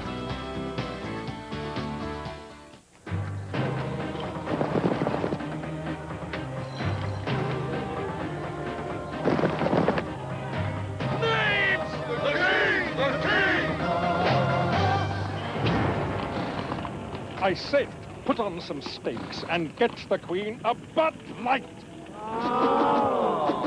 Bud Light's clean, fresh taste won't fill you up, never lets you down. Henry, they're Pop-Tops. Everything else is just a light. How well you carry yourself in business often depends on what you carry in business. Cambridge Businesswear from Mead.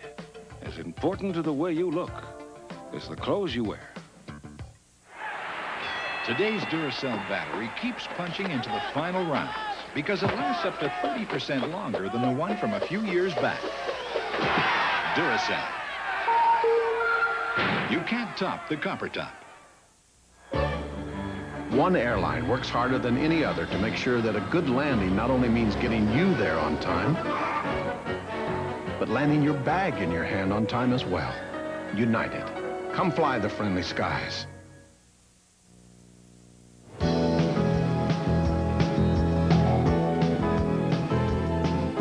This time of the year, Oahu's North Shore is packed with sun lovers and surfing enthusiasts with waves in excess of 15 feet. The North Shore represents the ultimate challenge to the skilled surfer and to the unskilled surfer.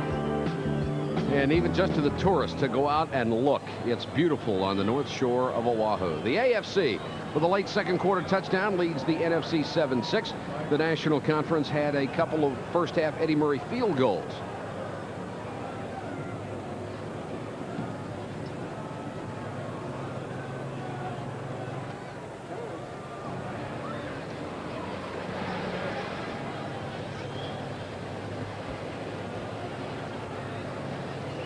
Here are the statistics for the first half, and the NFC really dominated with 85 yards passing, 58 rushing, 143 to 53, but they're down by a point. Well, the other thing is they did that all through the first quarter. I mean, Warren Moon, when he played, he had 12 plays, got a total of 1 yard, 1 first down, and no points. David Craig, on the series that he played, went for the entire touchdown and the 7 points. So, I mean, David Craig managed to pick up the AFC, and most of that time of possession came in the second quarter. There you see the sacks, 2 by the NFC. There's a little 49er fan.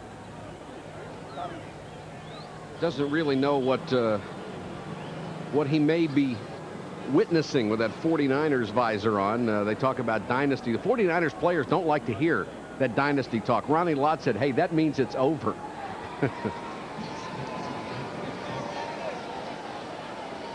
7-6, part of the sellout crowd here at the Pro Bowl. You know, the other part of that, though, Mike, is when you talk to Jerry Rice, immediately after the Super Bowl, the players started talking about the fact that we're going to shoot for number 3. It's going to be a three-peat.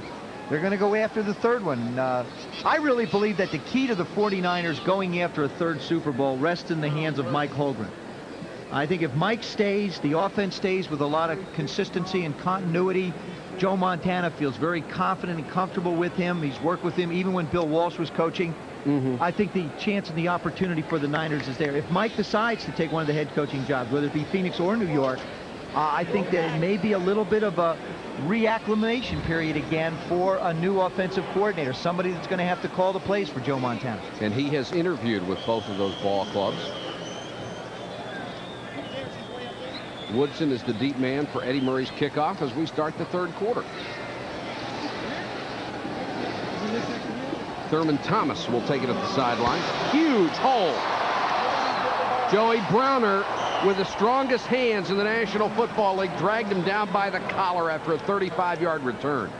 Well, there's one guy who plays on the special teams that is not just there because he's in a Pro Bowl. That's one of the main roles of Joey Browner, is to be the safety man. Now watch this hole open up. Big block by Tunch Ilkin. Look at that. Big hole. Thurman was probably going to head back to the middle and just decided to go back outside. And watch this. If you want to bring somebody down, you take away their center of gravity. Right behind the helmet, right on the shoulder pad. You can yank them down. Everybody goes down like a toy. Joey Browner with that martial arts background. If he gets a hand on you, you're not going to get away. Best field position for the AFC in this game as they start from their own 47. Warren Moon in there. Brooks on the delay. Wrapped up by Spielman as he gets to the 49-yard line. Chris making his first Pro Bowl appearance for the Lions.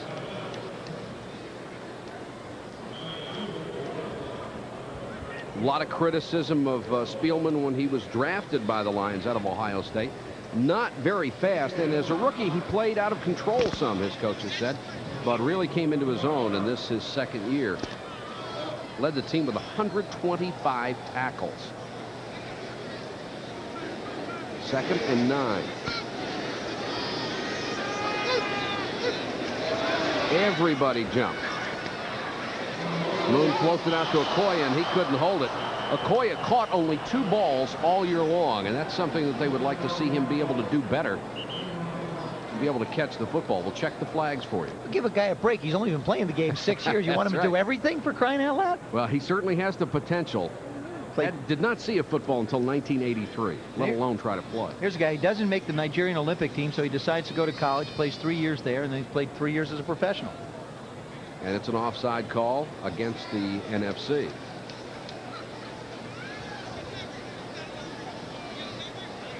There is his career reception totals. Did catch 24 in 1987.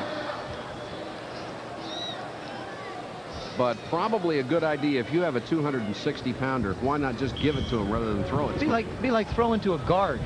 You know, make guards eligible. Put them out in passes. Weather conditions here: 81 degrees, very windy. 30-mile-an-hour gusts, so the wind chill is about 79 for those of you in the north and the east. Moon screen to Okoye. He's got Matthews out in front. Good defense by the NFC. Spielman was right there to make the tackle. Tim Harris also in the vicinity. Now you start to see the athletes set into the flow of the defense. They read the screens. They go back to their old keys. What they've done is they've put up with the coaches. They've got the new system. They said, okay, fine, we'll do it your way. Now all of a sudden they go back into their drops. They react the way they normally do, and they become more comfortable playing the defense and the offense. 3rd and 12 now for the AFC. Moon only 2 out of 5 for 9 yards. Starting quarterbacks have not had an outstanding time here.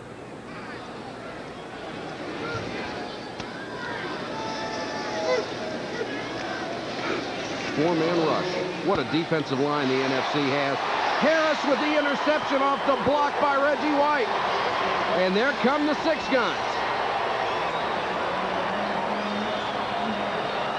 Reggie White stuffed the pass, and Harris made the diving interception. Reggie takes the inside rush. There you see him going the inside on Chris Hinton. Gets the right hand on it. Now look at Harris. He finds the ball and just lays out like a wide receiver. Some play. Bounces off his hands, manages to get his hand underneath it and make the play. Harris is a sensational athlete. The pride of Green Bay, and now the NFC in great spot at the 32-yard line. And it looks like they are taking a look at it upstairs. That's what you do. You trade your helmet in for one of those little visors now.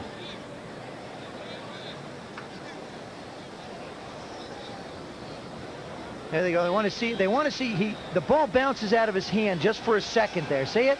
Now they want to make sure that he got his arm underneath it, or did it hit the ground first? Better. Well, you start the game throwing to Jerry Rice. Why not do it again? Rice, first down, dragged out of bounds by Albert Lewis, the Chiefs' sensational corner. Lewis and Ross both made the Pro Bowl this year. Cunningham says one of the reasons he wanted to be in this game was to play with Jerry Rice. I was looking forward to working with Rice, and I think that he's so smooth. He doesn't look like he's going fast, but he is. And I think that being able to work with him gives me confidence. So it wasn't like I thought he couldn't do it because everybody knows he can. I just liked the opportunity to be with him and throw the ball to him. Having Barry Sanders on your side isn't bad either. Sanders down to the 16-yard line. 11 carries, 34 yards. And I think that's the thing that's bothered defenses ever since Jerry Rice has been in the league. He does not look like he is that fast. And yet when the ball's in the air, he sprints by people. He has that great ability to drop it one more gear and just turn it on. I mean, you're running neck and neck with him. He doesn't look like he's running. You're really going hard to stay with him. And then all of a sudden he pulls away and accelerates for a catch. 2nd and 4. Rice dives to the 10. He's got a first down. Let's go to the sideline. Tom Jackson. TJ? Here with Timmy Harris. Timmy, you and Reggie make quite a combination. Yeah, we ran a little beast on there, and I left him wide open to block the pass, and I caught in the air, you know, tried to get him run, but somebody's already on my back. You catch that ball or you trap it? No, I caught that ball. I caught that all the way.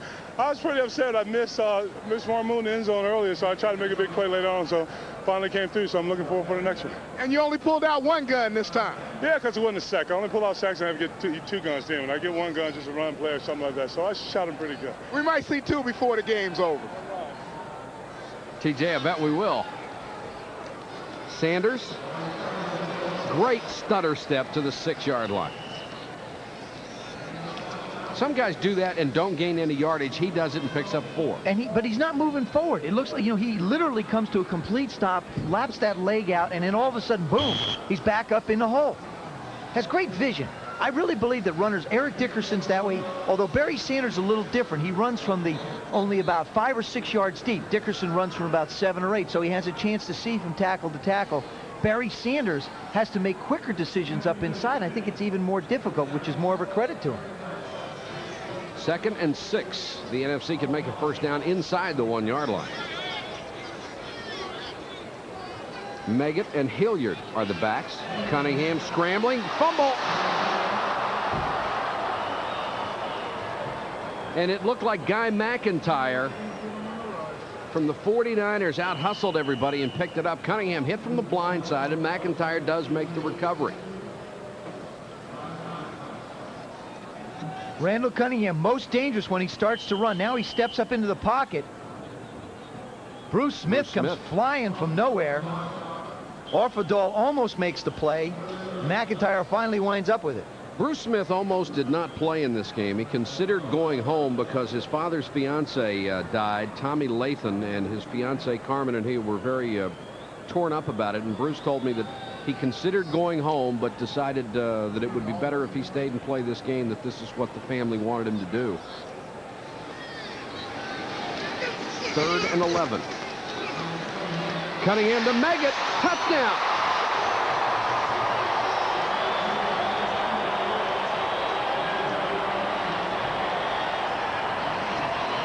At 5'7", 180, he got lost over the middle. Well, Dave Meggett doing what Dave Meggett does best. He just comes out of the backfield.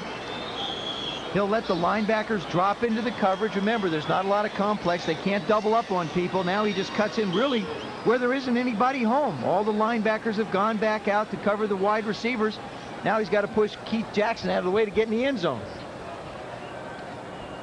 Meggett had 5 touchdowns in his rookie year, all over 30 yards, and then a 76-yard punt return against the Raiders. So he just had a sensational big play first year. Randall Cunningham just 3 for 11 in the first half for 30 yards. And on that drive, he was 3 for 3 for 26. 13-7 NFC, 10-17 to go, 3rd quarter. Who could ask for anything more? Ask him if it has a 5-speed transmission like Isuzu. Does it have a 5-speed transmission? Well, I'm going to check on that. Ask him if it has a bigger payload than Isuzu. Ignore him? Or better mileage. Does it? Not exactly. No! Ask him why it costs hundreds more than Isuzu. Now, generous factory cash could mean big savings on a pickup during Isuzu's sale into the 90s. For reaching out, for reaching high, for pushing hard each time you try, for taking time, for taking pride, for showing what you got inside, for the smile that's part of you, for stepping in, for coming through this buzz for you, for standing tall and staying true, giving your all, for coming through this buzz for you. Coming through for you. Beechwood Age, for the taste so crisp, so clean, so refreshing. It's the king of beers. For coming through this buzz for you. This buzz for you. ESPN ESPN special presentation of the AFC-NFC Pro Bowl is brought to you by Isuzu, the first car builders of Japan. By Budweiser, Beechwood aged for that clean, crisp taste. This Bud's for you. And by Cambridge Businesswear from Mead Products. Beautiful scenery in Hawaii. John Offerdahl being tended to on the sideline. You see blood on the elbow. They were also working on a leg earlier. When he's trying to go with that fumble, he took a real good shot from Guy McIntyre as he tried to reach down and get it. Woodson from the 5. If he had gone outside where his blocker Brooks was, he might have picked up another 10, 15 yards on the play. As it was, he got it back to the 35-yard line. Jerry Gray made the stop. It was real interesting through the course of the week. As great as these athletes are, they still like to share information. Frank Minifield was holding a little bit of a clinic for Ron Woodson, explaining to him how he studies a guy in a quarterback's drop when you cover him one-on-one. He said, you know, you backpedal a certain way when it's a 3-step drop. It was very interesting to watch athletes at this level compare how they, apply their trade. And there's a great sharing of information at this game. Moon back to throw, the quick out to Miller. Gray knocked him out of bounds at the 39-yard line. Miller was number 2 in the AFC this year, almost 1,250 yards, had 1,252 yards. Number 1 in the AFC in receiving touchdowns with 10. Track background out of Tennessee really has come on strong for the Chargers. Bobby Beathard now, the new general manager of the San Diego Chargers.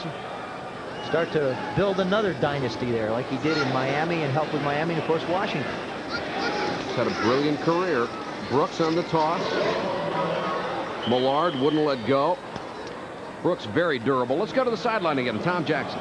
Jack Lambert, 9-time Pro Bowler, 11-year career.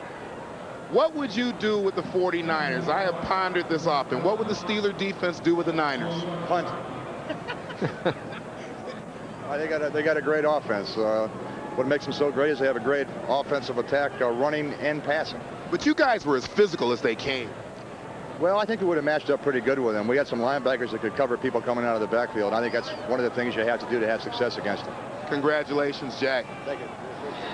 Very refreshing to hear Jack Lambert not say we'd have killed him. I think he understands reality as well. 3rd and 5. Moon under pressure. Charles Mann almost had him. Spielman got a hand on him, but Warren Moon with a great individual effort dove forward and got the first down. Tough run by Warren Moon, who's coming off his best year. And we have seen a rainbow every day that we have been in Hawaii, Joe. I know, and that one's as beautiful as every one, Mike. Every day we've gone to the golf course, we've had to drive through a rainbow. And I'll tell you, it's a shame. Yeah, life's tough over here. I saw one today while I was sitting by the pool, too, come to think of it. The report on John Offerdahl, actually, shoulder injury, he will not be back. I'll tell you, I saw another one when I was sitting on the deck. There's John all taped up with the ice bag. Yeah, it's a tough lifestyle out here. It really is. 1st and 10 on Moon's effort. He'll go back to throw. Guns that one. Slaughter couldn't hold it. Gray was right there. Boy, have we seen some sensational secondary coverage. These guys are on top of their receivers. This game is built for the guys that can cover one-on-one, and they're the people that are here. You don't see a lot of zone. You won't see zone corners in this game. These all are specialists at covering people one-on-one. Watch the timing of this hit. Now, Webster's got a shot at it. Ball hits him literally in the face, but Jerry Gray times it perfectly just to throw his concentration off. 4th straight Pro Bowl for the Rams corner, who will go to free safety next year. Now he's going to have to make it at safety. He probably will. Warren back there directing traffic. Now another thing, the reason why he calls timeout is you have to understand that they're only using the 30-second clock in this game, not the normal 45, so the quarterbacks have to speed it up a little bit. Moon takes the timeout. There's 8:14 to go in the 3rd quarter, and we'll be back to Honolulu in a moment. If you were in an accident, what law firm would you call? Goldberg. Dial Legal 10. Experience. That's what counts. At Goldberg, it's guaranteed. If you're injured in any kind of accident, be smart. You had fun, didn't you? I loved it. I really did, except that instead of letting me throw the wide receivers, they let me throw the defensive linemen. There's one down the field to Charles Mann. Now, the amazing thing is how fast he can run. There's Chris Dolman going down the field. Look at the spiral. Look at the delivery. Look at the hand. Just the throw alone had to be worth $7-8 million, I would think. Yeah, he's ready to go, folks. Anybody needs a quarterback, just contact me. I'm his agent now. Moon on 2nd and 10. Very ball may have been offside. Moon over the middle. Ronnie Lott had the interception and couldn't hold it. There is a flag down on the play. We'll check it. Lott is the leading interceptor career for the 49ers. 48. Penalty will go against the NFC defense. 48 interceptions. That broke the record of Jimmy Johnson, one of his boyhood idols. 93 defense. Still second down. Lott has just had maybe the best career of any safety that has ever played this game. I mean, starting in '86, he had 10 interceptions, which was his career high, and then he's had 5 in the last 3 years after that. I mean, he is truly the man that holds together, I believe, that secondary of the 49ers. He gets everybody in the right position, plays the center field, and just directs traffic. Has 8 more interceptions in his career during the playoffs. 2nd and 5 for Warren Moon. 8:07 to go, third quarter. Okoye rumbling up the middle down to the NFC 41-yard line. He is a load. Of course, we were kidding you about your practice habits here with the teams this week, but look at what Joe Theismann did in the Pro Bowl in 2 appearances. All these records, and this was from '83 and '84, and they still stand. You did not throw an interception. You're probably more proud about that than anything else. I really am, but I'll tell you, in all truth, every one of those records is only indicative of the guys that I had a chance to play with, Mike. I mean, you get over here to play with these athletes, and it's a thrill, and it's exciting, and you want to do the best you can. Moon to Miller. He lost the ball. Okoye tried to get it back and couldn't. We'll see if it's ruled a complete pass and then a fumble. And the battle's still going on. The NFC indicates they have it, and they do.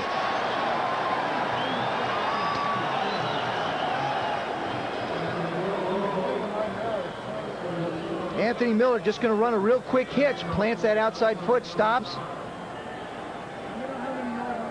You know, you almost got to go back and wonder if they're going to look at this one to see if he really had total possession of the ball. Granted, it hit him in the stomach, but did he really have possession long enough for it to be called a completion? Joey Browner got the recovery. There it is again. Now, does he have the ball? I'm not sure whether I really don't know whether he had it long enough. It looked like it got to his stomach and then they got swatted away. But the officials think so we're going to go on. NFC football, they're already up 13-7, and now we have a beach ball on the field. I'll tell you something, that thing blew a long way because we're inland a little bit. George Toma running out and getting it, making sure his field is kept nice and clean. Groundskeeper emeritus. Oh, he killed it. George just wasted one. Anything on George's field is free game. Cunningham on the run.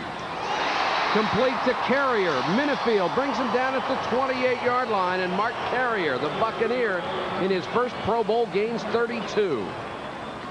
The beginning of that drive, that's the 5th NFC drive that starts outside the 40-yard line. They have not had a long way to go and only managed to put up 13 points. But this is what Randall Cunningham does. He starts up the field, causes the defense to come to him, creates an opening for his wide receivers downfield, and as good a job as Minifield did, Carrier still manages to come up with the completion.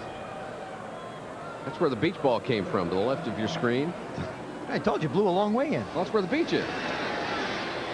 Sanders tried to cut back. Mike Johnson waiting for him. And Michael Dean Perry also there.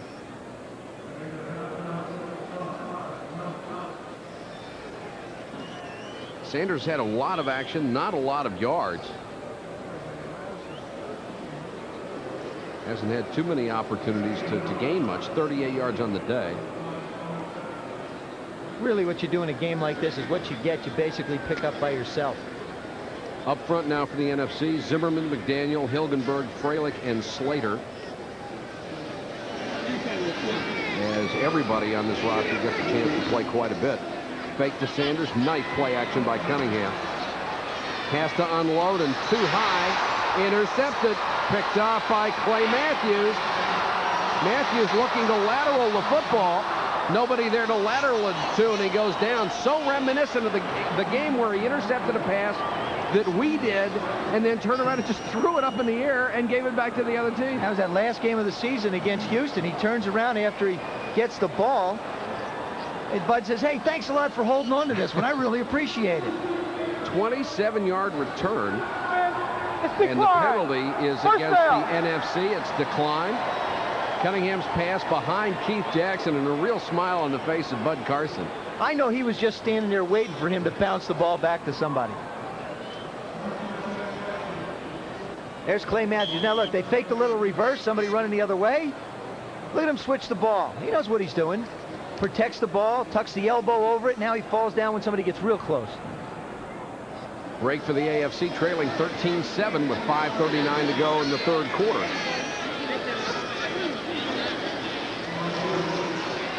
Moon under pressure, hit from behind. Dolman got there.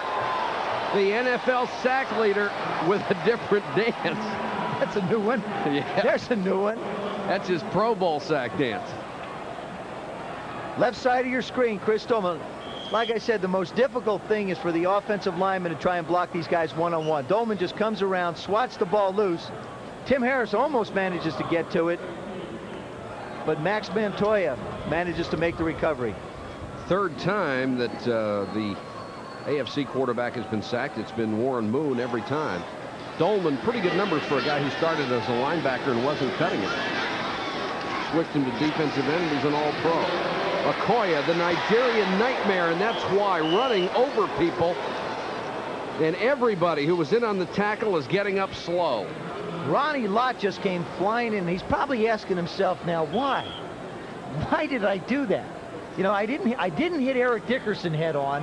I decide I want to hit Christian Okoye head on. I mean, that was purely an instinctive move. I'm sure if he had a chance to think about it, he wouldn't do it again. Probably saying to himself, judgment. That's right. Got to make good judgments in these games. Ball at the 39-yard line. 4:47 to go, third quarter.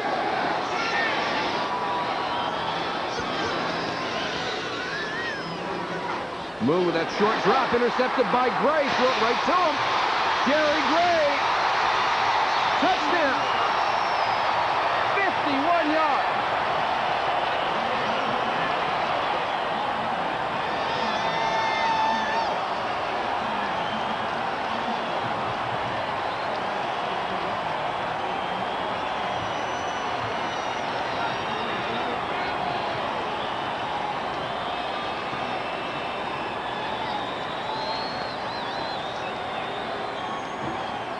Warren Moon wants to go inside. Gets a little bit of pressure from Tim Harris. Brian Blades can't quite get there. Looks like Lawrence Taylor might have tied him up just long enough.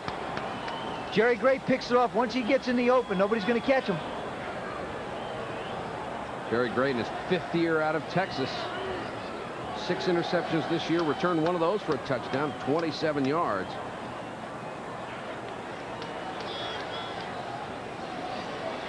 $19-7 NFC. Murray will try to make it 20.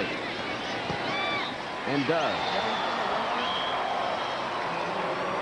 So defense has made big plays.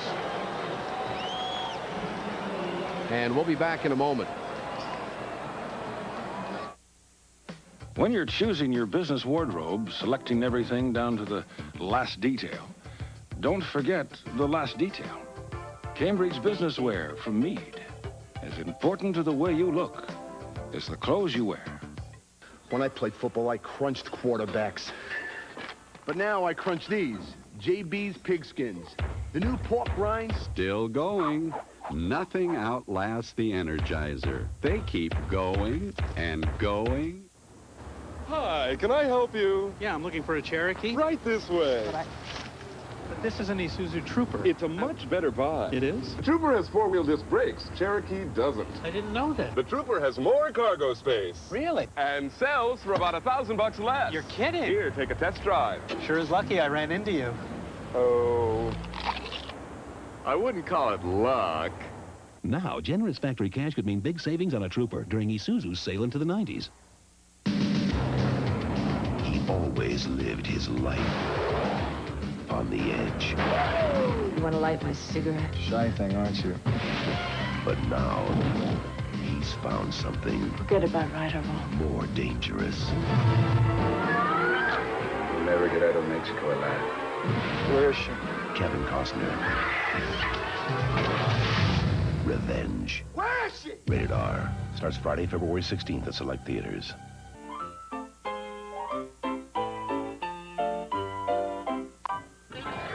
It's just around the corner. This spring, we're covering the national pastime full-time. Major League Baseball comes to ESPN. Major League Baseball just around the corner, and we have about a quarter and a half left of the Pro Bowl from Honolulu. That 51-yard touchdown return, the second longest in Pro Bowl history. Murray will be kicking off to Woodson. The Steeler waits at the 5-yard line. High short kick. Bounced, 3 ball. Thurman Thomas came up with it, but just barely. Quickly downfield, Eric Allen of the Eagles nearly got there first. On the interception by Jerry Gray, watch the left side of your screen. Number 53, Vaughn Johnson's going to take off and head out to cover in the flat. Now he's taken off to cover the running back. Lawrence Taylor's already positioned outside and doesn't allow Brian Blades to get in. The ball goes flying in front of him. Jerry Gray is just behind him, picks it off, and runs in 51 yards for the score. Ties a Pro Bowl record of 1 interception return. Several people. Okoye. Singletary wraps him up at the 17-yard line. Back to the sideline, and Tom Jackson.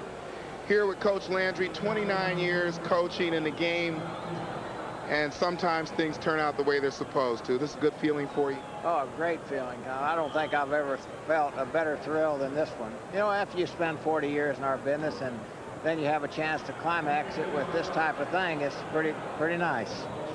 Would you trade anything for this? No, I don't think so. I think that we had a good run, you know, with the Dallas Cowboys. We had our ups and downs, but we had a great run, and I think that's important. And nothing will surpass this right now. Coach, I think if there's when I look back and I think about the championship teams that you have, and even when you came up maybe 1 short, I thought you were about as good as anybody that played this game, especially when we played you back in '77. Right. You look at the Niners now. How good? I think the 49ers are probably one of the 4 best teams I've seen. I think the Packers were a great team. Pittsburgh was a great team. And I think the Cleveland Browns was a great team when I came into the league. And they were all executing it the way San Francisco was this year. None better than Coach Landry. Congratulations, Coach. Thank you a lot, Tom. Appreciate it very much. And sort of ironic today, when he was introduced, he got a tremendous ovation of the crowd. There were no Dallas Cowboys in the starting lineup to greet him as the other players were greeted by players of their own team on this field. A lot of transitions being made in the Cowboy organization. My first Pro Bowl, I played under Tom Landry, and you'd hear about Tom and how stoic he was as an individual, but I'll tell you something. He knew how to coach players. He knew how to win football teams. One of the most fun weeks I've had in my professional career was when I came over here and played under Coach Tom Landry, and I appreciate. Matter of fact, one of the pictures I have hanging at home is a picture of Tom and I on the sidelines. I think a lot of the man. Hated him for a couple of years, I'll tell you, but I have a lot of respect for him. He's a great man, and certainly it was only a matter of when he was going to quit coaching is when he was going to be elected into the Hall of Fame.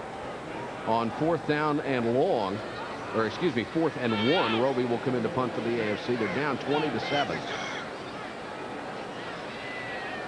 Speaking of Landry and Dallas, by the way, the Cowboys are keeping 3 of the players in that Minnesota trade for Herschel Walker, so they will lose the draft choices. So it turns out to be a much better deal for Mike Lynn and the Vikings than it might have appeared. They stood to lose all those players and the draft choices on top of it. Well, I still have a hard time trading off all the players that are going to come up for the Cowboys at some point in time. Sure. As opposed to one individual you hang your hat on. Still 4th down. To try and carry your team into a championship. And I still do not believe that a running back is going to be good enough to take you to a championship. It's got to be done with quarterbacks. It will be interesting to watch the Vikings training camp and see how they try to integrate Herschel Walker into that offense. Sky-high punt. Meggett makes the catch. Never had a chance. Webster Slaughter right in his face to make the tackle.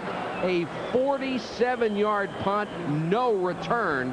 2:27 to go, third quarter. Back in a moment.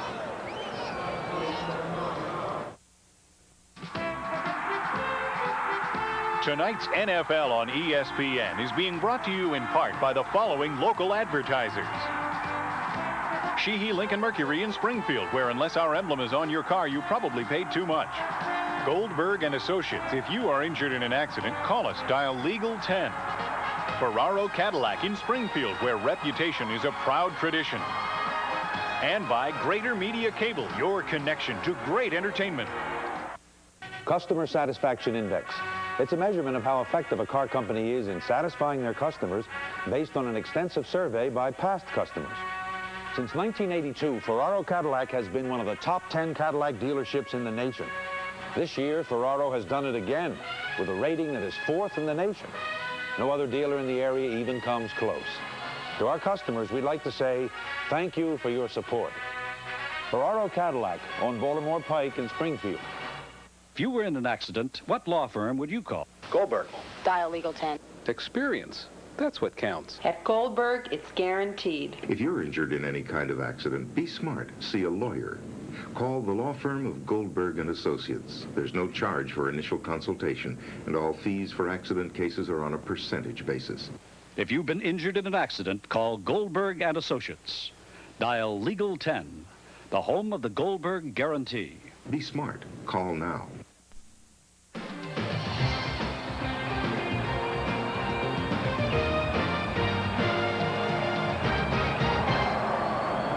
As you look at the Arizona Memorial and Pearl Harbor on the island of Oahu, welcome back to the Pro Bowl 1990, where the NFC is leading the AFC 20-7 with 2:27 to go, third quarter. NFC ball at its own 35-yard line, 1st and 10. Crowd starting to get into it again. They are conducting the wave, and if you can't do the wave in Hawaii, where can you do it? Draw to Dalton Hilliard across the 40 to maybe the 41-yard line.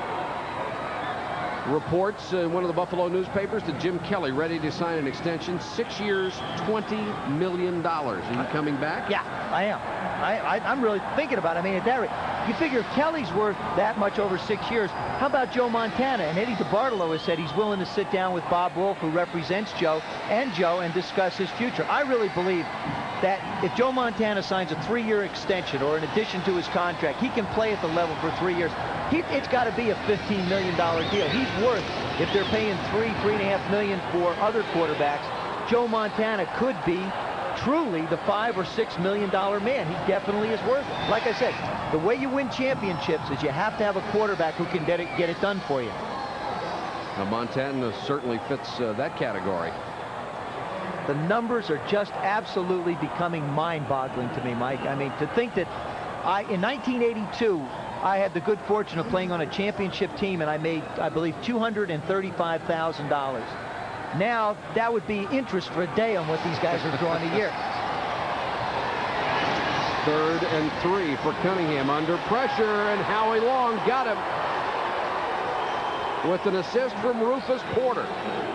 That's just what the AFC needed. They needed their defense to make a big play so that they can get the ball in some good field position and have a chance to score. Right side of your screen, Howie Long, like we said, back to his full form. By his own admission, said he had himself a great year, and it all had to do with two factors, Art Shell and being healthy. That was the second AFC sack, a loss of 15 yards on that play. Rich Camarillo in the Pro Bowl for the second time. Made it with New England in 1983, now a Cardinal. He's running out of conferences to make it in. He's going to have to go to Europe now. Free kick to Woodson at the 25. Got a nice block. And tripped up Boy, nice play there by Chris Spielman. 7-yard return, a 49-yard punt. Be with us on Big Monday. We've got the Big East at 7:30, Seton Hall against Syracuse. Then the Big Ten, Purdue and Northwestern. And we'll top it off at midnight with California Santa Barbara against Santa Clara. Great college basketball schedule. Purdue just lost its first game in the conference over the weekend. One of the aerial views of the stadium and the outskirts of Honolulu. Gosh, what a beautiful place here. And the people of Honolulu have just, in Hawaii, and of course the city, have been so wonderful. I mean, it's just a great place to have a game. We had to have a game here every week and let us do it. Dave Craig back in. They ran some kind of flea flicker, threw the ball away. Keith Millard picks it up. Touchdown! Holy cow!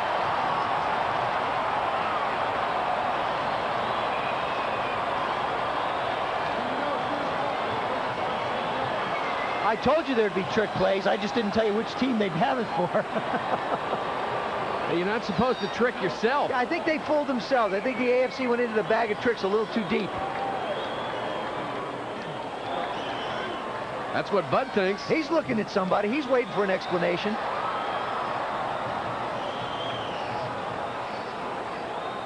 Seven-yard fumble return does nothing anywhere near the record. Art Still 83 yards in 1985. But Millard doesn't care. He's got his touchdown. He's the thrilled. NFC defense, or the NFL's defensive player of the year.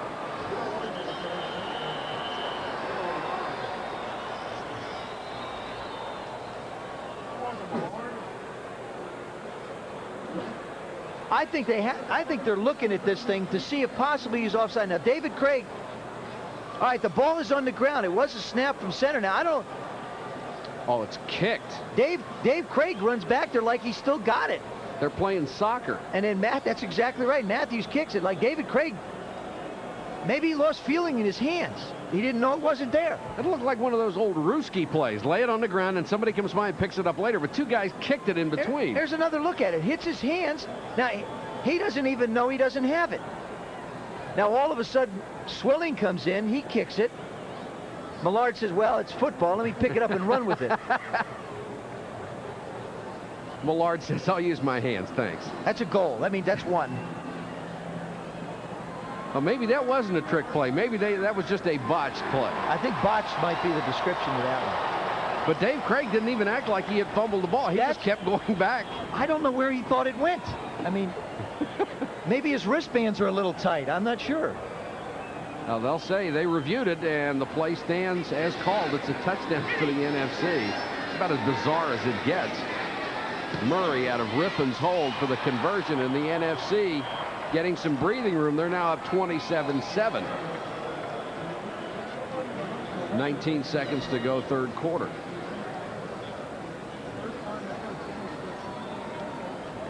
You know, we're talking about free agents too, Mike. There's Millard, of course, all squared away with his contract. You got some people coming up on the plan Bs that are I think, some interesting names that we've had a chance to take a look at. Kurt Warner, of course, Seattle. Joe Morris. Of course, Otis Anderson, also unprotected with the Giants. Brent Jones with the 49ers. That's a little bit of a surprise there. Now, these guys can move with no compensation. They just go to another team. And Dennis McKinnon with the Bears, another starter. Good kick return man. Wouldn't be surprised if he winds up someplace. Max Montoya, of course, a Pro Bowler. Doug Smith, who's here. Mike Lansford, that's a big gamble on the Rams' part. He was so effective for them this year. I think this is a matter of economics. We saw another one there, Jeff Donaldson with the Houston. He'll wind up in Atlanta because Jerry Glanville loves him. And Duron Cherry, which really, really shocks me that he is on that list. Well, again, I think that what the general managers and coaches are doing are looking at the age of the players and the economics. And they're figuring that a guy gets up around 30 years old with the numbers as we, said they're going to be, that somebody won't pick him up at those prices. Little slid kick picked up by Thurman Thomas. Cuts it back and then goes down at the 41. One of the local papers had an article today that the Rams had told Lansford, don't sign with somebody else. We'll re-sign you. We just need a spot on the roster. And, of course, that's illegal. They could be fined very heavily, even lose a draft choice if that's the case. But that was just a report in the paper. We're not saying it's true. Man, it's so, well, Rich Camarillo is a classic case of that. Here's a guy who makes it to the Pro Bowl and won as an AFC kicker, and then, comes back as an NFC kicker. I mean, there's good kickers. There aren't a lot of them out there. No, but they sure get shuffled around a lot. Craig back in the quarterback. The toss to Dickerson. Brought down by Reggie White as he got to the 45-yard line. And that will be the end of the third quarter of the Pro Bowl here in Honolulu. A gain of 4 by Dickerson. And it's 27-7 NFC.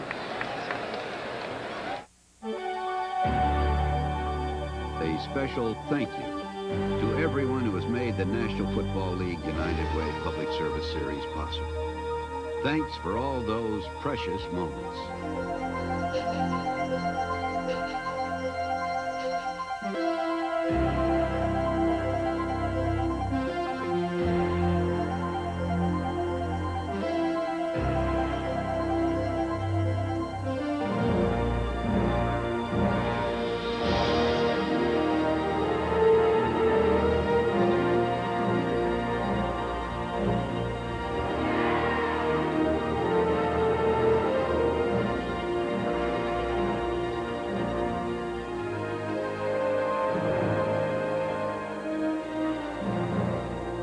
Ready, Johnny? Let's go right. United Way. It brings out the best in all of us.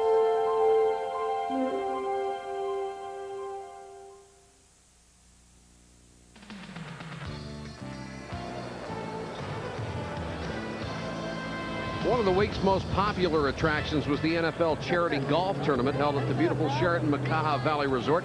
That's on the leeward coast of Oahu. Time to search for that fluid swing in February. I couldn't resist the hat, and I couldn't resist my partner either. We appreciate all the tips. Sure. You're really glad guy. When do the hats go on sale? I was sort of proud of this swing. It only went about 45 yards right, hit a tree, and kicked back on the green. But you've seen that one before. Yeah, but the problem is it ends up 3 feet from the pin. Now here's a guy who can hit it. Here's Lawrence. He can flat kill it. That was about 350. Out of sight. See, you can't see it. You only wait for it to land. That's how far he hits it. Boy, that boy good. He good. Good. And he doesn't putt too badly either.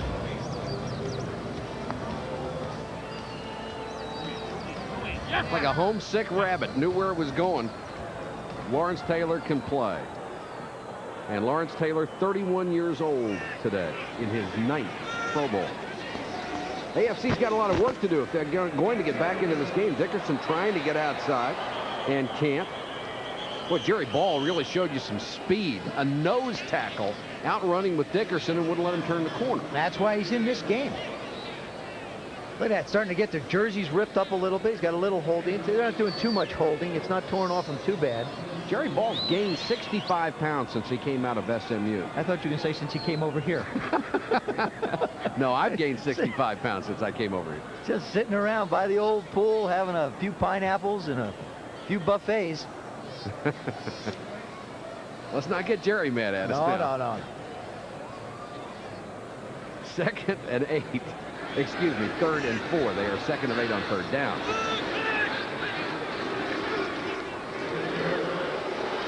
Craig over the middle, complete to Thomas.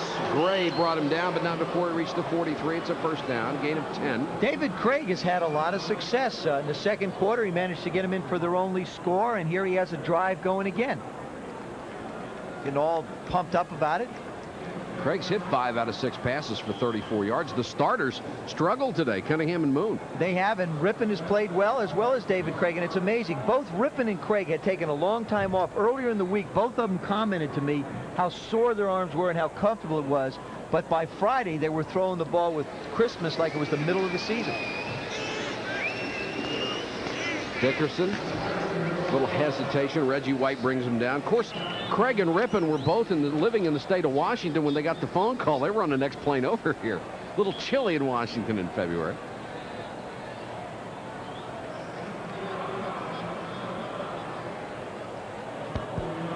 Roger Craig, who we have not seen in this ballgame. I think he's a little bit banged up, and Jerry Rice, his teammate, of course. He had his right ankle taped up pretty well throughout the course of the week as he practiced. He did practice, but he, in all likelihood, will not see any action. He's just trying to take care of himself.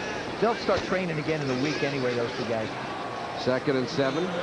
Craig dumps it to Dickerson, all wrapped up by Vaughn Johnson, and then Swilling comes in to help. We earlier showed you the list of the Plan B free agents. Those are the guys who can move to any team as long as they're offered a contract. These are players who are free agents, but if they go to another team, if their current team doesn't keep them, require compensation. Heading the list, Don Majkowski, who had such a great year with the Packers and was scheduled to play in this game, but did not because he was a free agent, didn't want to jeopardize his career. Dave Craig, though, a free agent, he's here. I mean, some outstanding players who are free agents. You get the feeling that nearly all of them will re-sign with their teams. I think so. I think what it is they've just waited for the offseason to sit down with their general managers and their teams. You have to realize the Super Bowl was just a week ago. This is the last official game of the NFL season. And, you know, they had actually the most important thing I really believe that the teams had to do was get their 37 protected. They had to get the Plan Bs all squared away. Now they have a chance to sit down and take care of the unsigned. Of course, there has been precious little movement of restricted free agents under this plan. I think there were only a couple of offers there isn't last free year. agency, Mike. Wilbur Marshall was one 2 years ago. You know, it's to call it free agency. It's a plan that's modified for a little bit of movement, but the owners want to keep their good football players, and I think it's great. Now they're at a point where the compensation numbers are getting really up high. Not just for the quarterbacks. Everything is a trickle down. The quarterbacks are going to make $4 and $5 million. It means the linemen, the guys that take care of them, are going to get more, and they're going to want more. Dickerson got only a yard, and Kevin Green wrapped him up. Clock ticking away, 11:50 to go in the Pro Bowl, and the AFC with the ball down by 20. Craig's moved the team well. You see him checking that wristband for the plays. I think it's a good way to do it. I would say that every coach that comes over, even as simple as you make it, just make up a little wristband for the quarterbacks to wear, and it helps with the continuity of the offense. Craig over the middle of the ball, tipped, almost intercepted. McDonald nearly got it after Chris Spielman tipped it. Down to the sideline again, and Tom Jackson. You know, I know people have heard this before. You're going to be the thin man by the time you retire. I want to come in next year at 185, and I feel like I can be a better player at that weight. Quicker? Yes. Faster? Explosive. That's scary. Lazy and fast. Now, how about you? You lose any weight, I can't lose any more weight. I'll tell you, I'm going to stay at 215 or get down to 210 and just be as quick as possible. But I tell you, when you lose that kind of weight, you can really have trouble with your hamstrings. You have not seen a lot of action today. You just kind of... Well, I sprained my ankle in the Super Bowl in the first quarter, and I didn't want to take a chance of re-injuring again out here. And I'll start my off-season training in a couple of weeks, and I want to be strong. Niners. Yeah. 3rd and 11, the screen to Dickerson.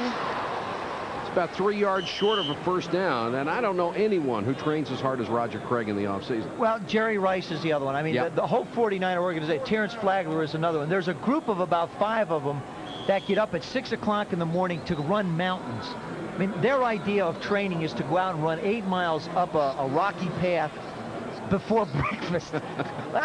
I'm all for training, but that's a little ridiculous. I just as soon watch him do it. Yeah, I'd drive my car up next to it, ride the horse up next to me, or meet him up top for breakfast. I don't mind.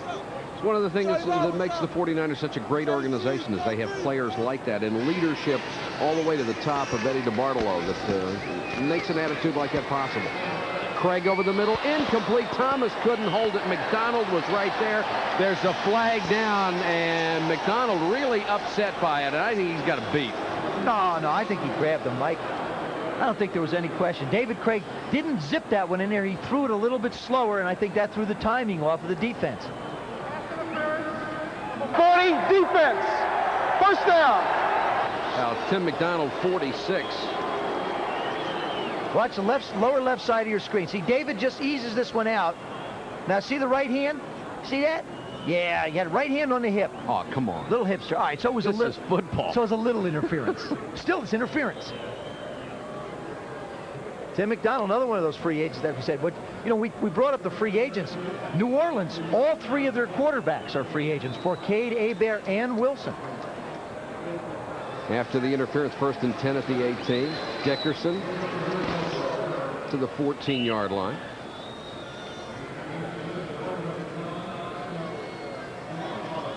If you look back at Dickerson's career in '84, he had 2,105 yards. That's #1 all time. That's mind-boggling. He and O.J. are the only guys that have ever approached that number. And the thing that's so amazing about Eric Dickerson is his durability. Here is an athlete that shows up, practices hard, works hard. When he comes out on the field, he lays it all out. And the systems have really been set up for him. I talked about Montana being a guy who's in a system that complements him. He has been in systems that complement his running style. And he's been with some great all-pro linemen. Craig with a pump fake, throws over the middle. Farrell Edmonds unloaded on and couldn't hold the ball, and now they're saying it's down at the 1-yard line. I guess if you're going to call that down by contact, that's the best description of it. Vaughn Johnson a little slow getting up. What a shot Farrell Edmonds got at the 1.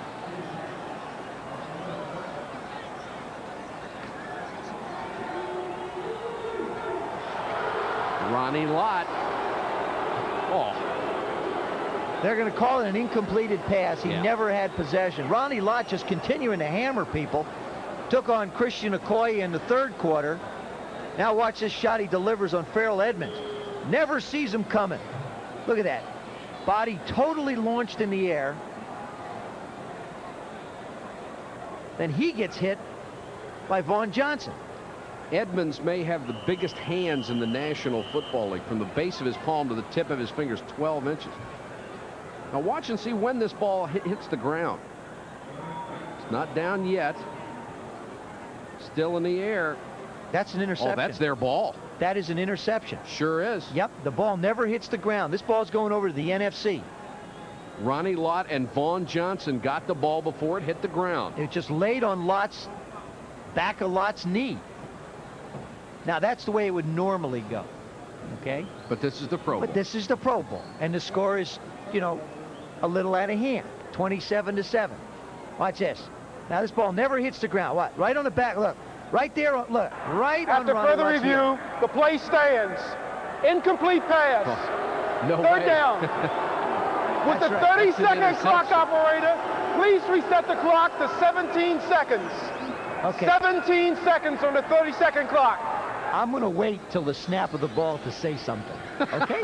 I'm just going to wait just a few minutes here, okay? I'm not going to say anything for a second. David, if I was you, I'd run up and snap the ball real quick. They've already made their decision now. It's 3rd and 6. Okay. Well, the AFC could use the break. Craig with time, throws short. Brian Blades to the 7-yard line, finally getting out of the shadow of his older brother, Benny. If that's what instant replay is going to provide us in the National Football League, it should be gone actually Monday. Well, I hope they keep it, but that's a bad call. No, I mean, I think that call is made simply because of, you know, the game, the numbers, the style of game. When you play in the college hula bowl over here, for example, the team that's behind by a certain amount of points, you know, you get to keep kicking to them. So this was a case where the AFC has got a chance to put some points on the board, and I think the decision was good for that reason only. 1st and goal from the 6. We're under 9 minutes. Dickerson ducks under ball and then can't get any more yardage as Spielman and Lott come up to make the tackle. Eric Dickerson being the workhorse, very much like Barry Sanders has for the NFC today. Haven't seen much of Brooks and a little bit more of Thurman Thomas. The winner's share in this game is $10,000. The loser's share, $5,000. 6 of 13 plays this drive. Eric Dickerson has touched the football. And it's been a very effective drive, but taking a lot of time off the clock, and the AFC needs 3 touchdowns. I really think they're trying to keep the ball away from the NFC. Craig throws over the middle. Touchdown, Edmonds.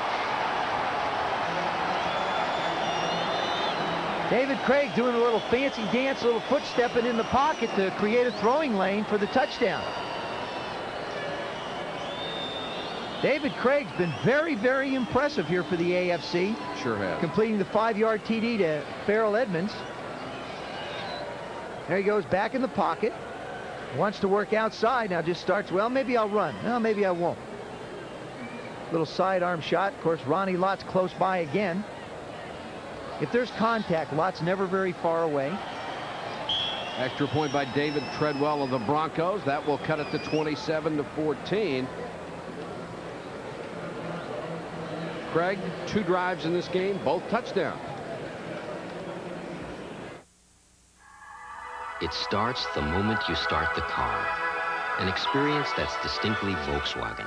The quick acceleration, the sense of control, the car's surprising responsiveness, as if it were simply an extension of you. There is a word for this driving experience. Fahrvergnügen. Fahrvergnügen. It's what makes a car a Volkswagen. Gillette announces a razor that can sense the individual needs of your face. Introducing the extraordinary Gillette Sensor Shaving System. Sensor blades are mounted on responsive springs to continuously sense and adjust to your face for the best shave a man can get. Closer, smoother, safer. New Gillette Sensor.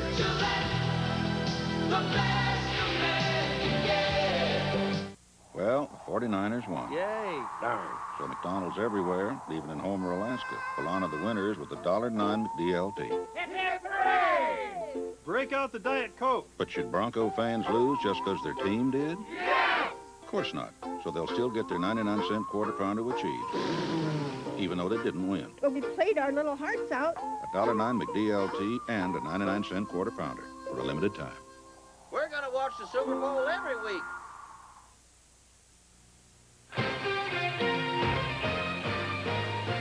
ESPN's special presentation of the AFC-NFC Pro Bowl is brought to you by Volkswagen. Say the word, Fahrvergnügen. It's what makes a car Volkswagen. By Gillette and the revolutionary Gillette Sensor Shaving System. Gillette, the best a man can get. And by the good time, great taste of McDonald's. Honolulu, Hawaii, the Pro Bowl, Aloha Stadium. 8:08 to go, fourth quarter, 27-14. Mahalo. Mahalo. Been working on my Hawaiian. Mike Patrick, Joe Theismann, Chris Thurman, Tom Jackson, the whole crew. Sterling Sharp will take the ball into the end zone. I don't think, and the official lets him down it. I didn't think he was going to for a second, but they let him take a touchback. He looked over at the ref and he says, well, what do you want me to do? He says, kneel down. Okay, fine, I'll kneel down. Holy. He'll take over from the 20. As we said before, a lot of these guys not terribly interested in running back kicks or blocking for them. Well, that's the reason why they're not interested in running them back, because the guys up there that are blocking for them aren't terribly interested in that part of the game. Not their forte, as one might say. Artie Gigantino, the special teams coach for the Rams, giving him a pat on the helmet saying, hey, glad you caught it. Mark Rippon in at quarterback. Dalton Hilliard is his running back.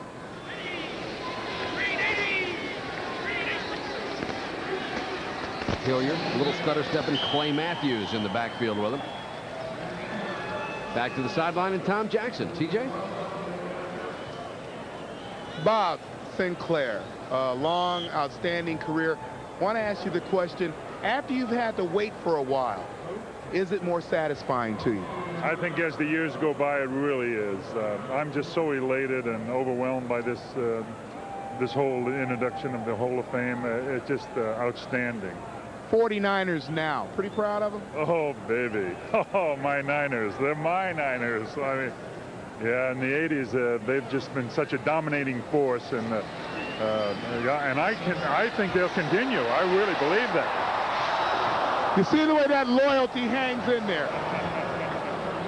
You're right, TJ, and Dave Meggett was wide open. Rippon looked that way, saw him, but overthrew. Well, this is something that Ernie Zampese, the offensive coordinator, told me at halftime. He said, I want the quarterbacks to try and isolate. If Meggett gets on Fulcher one-on-one, we've got to put the ball up to try and get it deep to him, and there's a case where he just overthrew it. That is truly a mismatch. You got a guy at 180, runs like the wind against Fulcher, who hits like a brick. But it's 235. That's right. But you get the mismatch. This will be 3rd and 12. Now this could be the break that the AFC is looking for, because it also stops the clock. Gives them a chance to get the ball back. 7:09 to go in the game. They're down by 13, needing 2 touchdowns. Mark Rippon, last 5 games of the season, completing 65% of his passes. Rippon intended for Fullwood. It's picked off by Johnson. Touchdown. There's the break. That's it. Mike Johnson, he bobbled one earlier. Bobbled one 4 times before David Fulcher picked it off. This one hits him in the hands, and he manages to take it all the way in. Rippon was going for the safe pass and overthrew it. He's trying to go to Brent Fullwood out of the backfield. Puts the ball up a little high. There it is, Mike Johnson. Keith Jackson's got him only for a little while. But Mike says, no, listen, I've had one getaway. I'm going to take this one all the way in.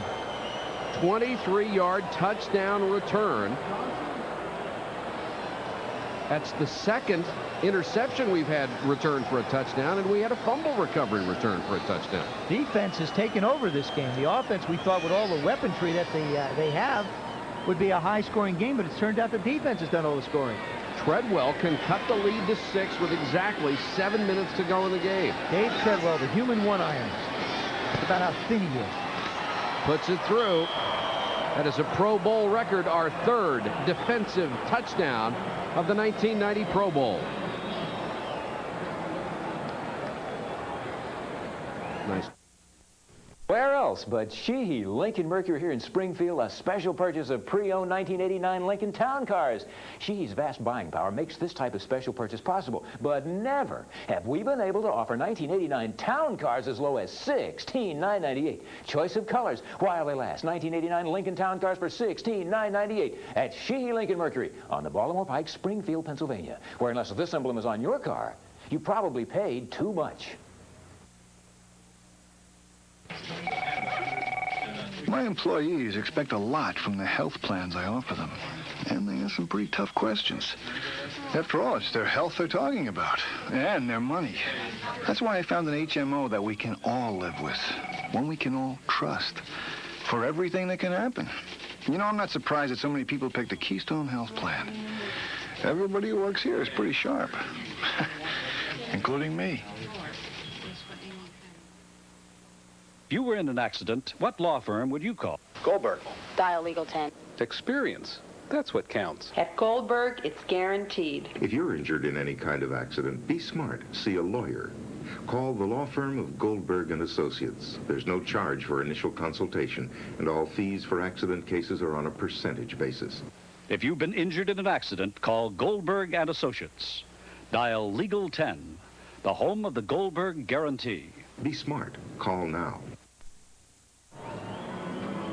Big smile from Mike Johnson, whose interception return made this a 6-point game, and Johnson has been involved in more than football this year. He has been involved in a project with the rest of his Cleveland Browns teammates to help find Amy Mihalovic, a Bay Village, Ohio youngster missing since October 27th. She's 12 years old. The Browns have been wearing this T-shirt and promoting community awareness in trying to help them find Amy, and especially the players that are over here. The amount of time they give to charity and to worthy contributions makes them special outside of athletics. It really does, Mike. You know, it's their way of giving back and saying thank you for all the support they get. Sharp and Fullwood are the deep men. This is Sharp. Leslie O'Neal got a hand on him, and then Mike Johnson takes him down at the 21-yard line. Sterling looks up and he says, Mike, is that you again? Gosh, don't you take a break? You hear players talking about not wanting to play in this game, but when the game starts, they want to play. They really do. Well, the thing is the guys come off such a long year, you're physically beat up, but, you know, I can understand some of the players deciding that they don't want to come and play, but a guy like Warren Moon, he has the big contracts. They get a big kick out of it. There's the National Football League's Travelers Man of the Year for his work for community service, and the amount of work that this man does in the city of Houston is absolutely incredible. Involved in 10 separate charitable organizations. Dalton Hilliard with a very strong run up to the 28-29 line. Dennis Smith, number 49, and Albert Lewis, number 28, were in on the tackle. Now, Warren Moon just works his heart out for charitable causes in Houston. As do a lot of players. Randall Cunningham, very active in Philadelphia. We talked about the Cleveland Browns and their organization. Of course, Reggie Williams with the Cincinnati Bengals. Now, Councilman Williams, full-time, that is retiring. The Moon Man. Had a great career in Canada. 5 championships, I believe. Down here seeking one. That's what he wants down here. It's one big ring. 2nd and 4 from the 29. Cunningham back in at quarterback. Throwing to Rice. Could not get away from Lewis. A very short tackle.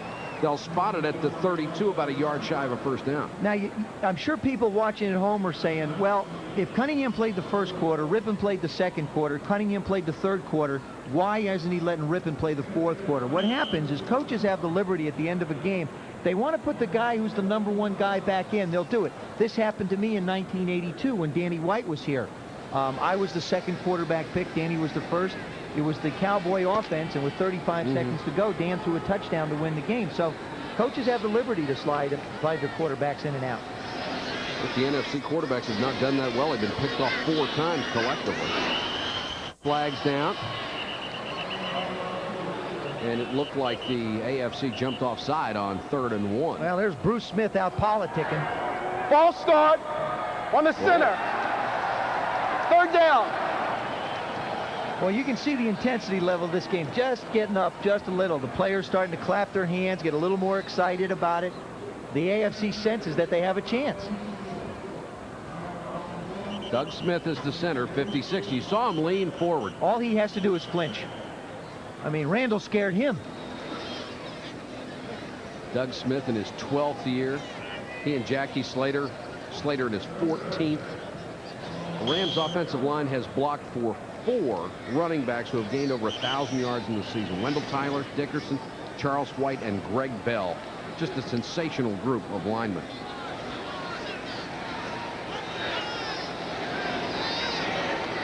Third and 6. Cunningham with a quick timing pattern.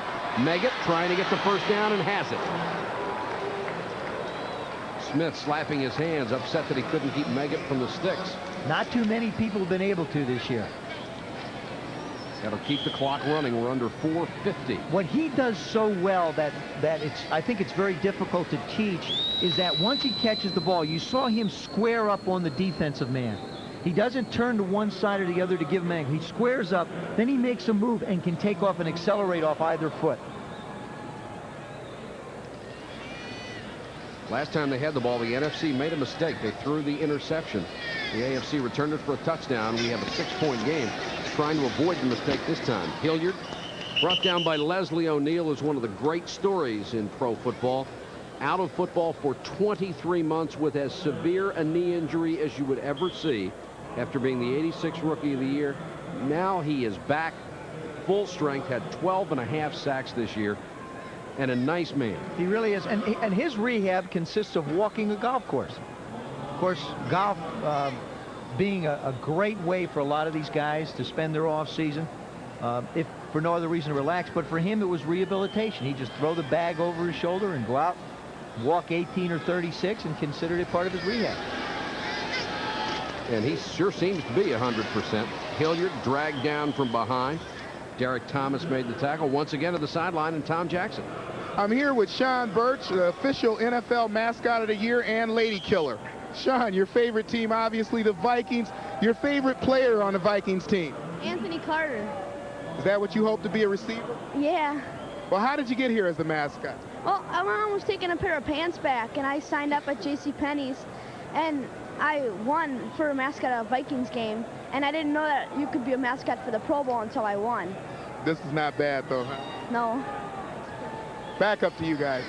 No, not bad at all. Joe and I are going to enter that contest next year. That's right. I got a pair of pants. I have to go back somewhere. Incomplete to Meggett. I can see all these little kids going through the closets now. Mom, where's those pants that don't fit? Give me them. I got to go trade them in. The NFC is going to punt the ball away. It will be their 3rd punt in 2 years. That's how successful their offense has been here. And 3 of them in this game. Last year they did not punt at all. Of course, scored what, 34-3, I believe. NFC won that last year. Is that right? Camarillo wants to get a little work. Woodson waiting at the 19-yard line. Still plenty of time left. 2:59 for the AFC. They're behind by 6. And we're also reaching that time of the game, Michael, where you and I have to vote for the MVP of the Pro Bowl. Last year was a little bit I say more simple. Camarillo, the top punter in the NFL this year, unloads on that. Woodson back to the 6. No fair catch in the book. Tim Harris brought him down. There is a flag down on the play. Boy, Harris really showing some speed, and he brought out both of the guns on that one. Well, when you're on the special teams, you can make an exception. It's like a sack. Now we'll check the flag for you. It's at the 18-yard line.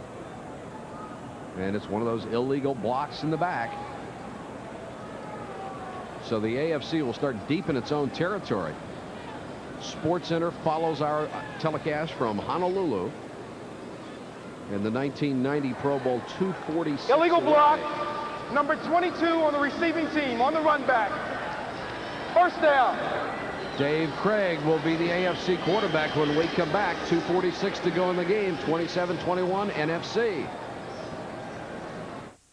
If you're looking for a sporty family sedan, you could spend $11,450 for a Nissan Stanza XE or $11,588 for a Toyota Camry. But for only $10,295, you could get a German-engineered Volkswagen Jetta with front-wheel drive, fuel-injected engine, height-adjustable steering, and something the other cars can't provide. A satisfying driving experience called Fahrvergnügen. It's what makes a car a Volkswagen. You know the sinking feeling of a dead battery. Mommy, what's wrong? Just stay in the car. Now there's the revolutionary Die-Hard Dual Start. It's 2 Die-Hard batteries in one. A simple twist taps its built-in spare Die-Hard, so you're not left stranded.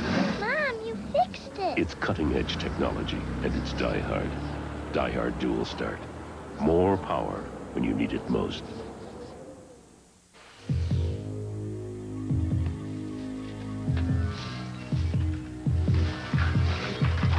Whoa! Frank, I send you for a Bud Light, and you bring back... Well, Bud Light won't fill you up, never lets you down. So, there are no men here, there's an unlimited supply of Bud Light, and we can never leave. Correct. Everything else is just a light. We can live with that. Yeah.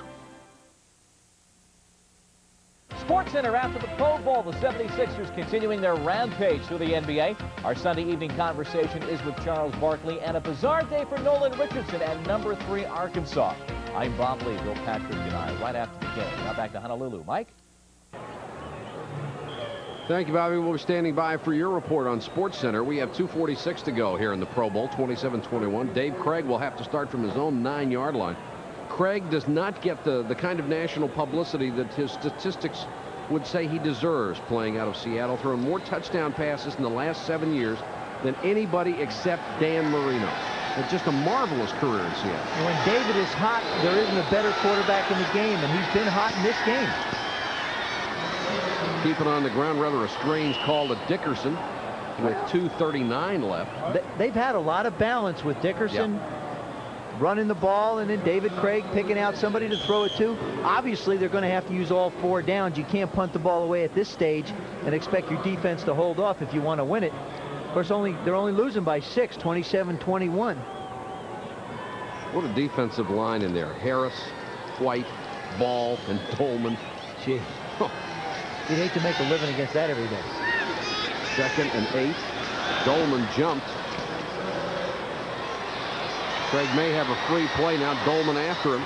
Coleman, the Cincinnati tight end, has it. This guy can really run.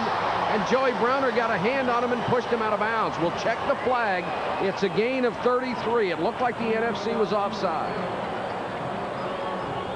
Rodney Holman, noted more for his great blocking ability, although he had 50 receptions and 9 TDs. Out of Tulane, 6'3", 240. 2nd Pro Bowl appearance. Offside. 58 defense. It's declined. First down. Dolman. And we are down to 1:58. The AFC has gotten itself out of a hole out to its own 44-yard line. They need a touchdown to win. How well you carry yourself in business often depends on what you carry in business. Cambridge business wear from Meade. As important to the way you look as the clothes you wear. It starts the moment you start the car. An experience that's distinctly Volkswagen. The quick acceleration, the sense of control, the car's surprising responsiveness, as if it were simply an extension of you. There is a word for this driving experience. Fahrvergnügen. Fahrvergnügen. It's what makes a car a Volkswagen.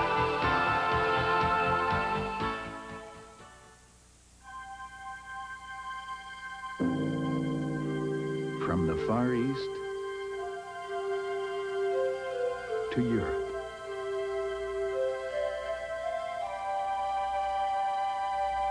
Across the Caribbean and throughout North America, only one airline covers so much of the world with so much warmth.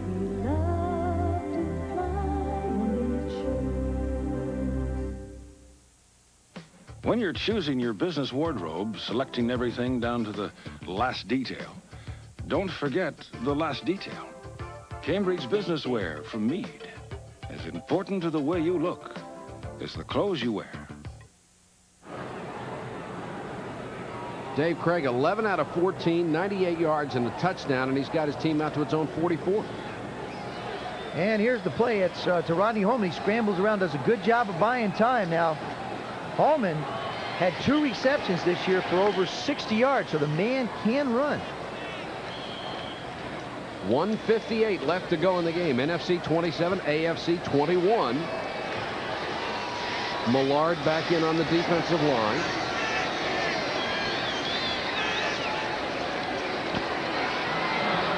Craig with time, guns it over the middle, dropped by Holman that time.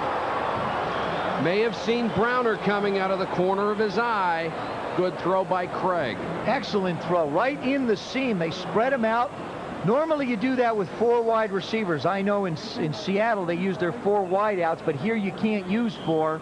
So the tight end doubles in that roll. That time he hits him right up the seam. Lower left-hand side of your screen. You see him just get by Spielman. Now Craig does an excellent, look at that, puts it right there, and you can bet he had a little bit of a right eye looking at Joey Browner.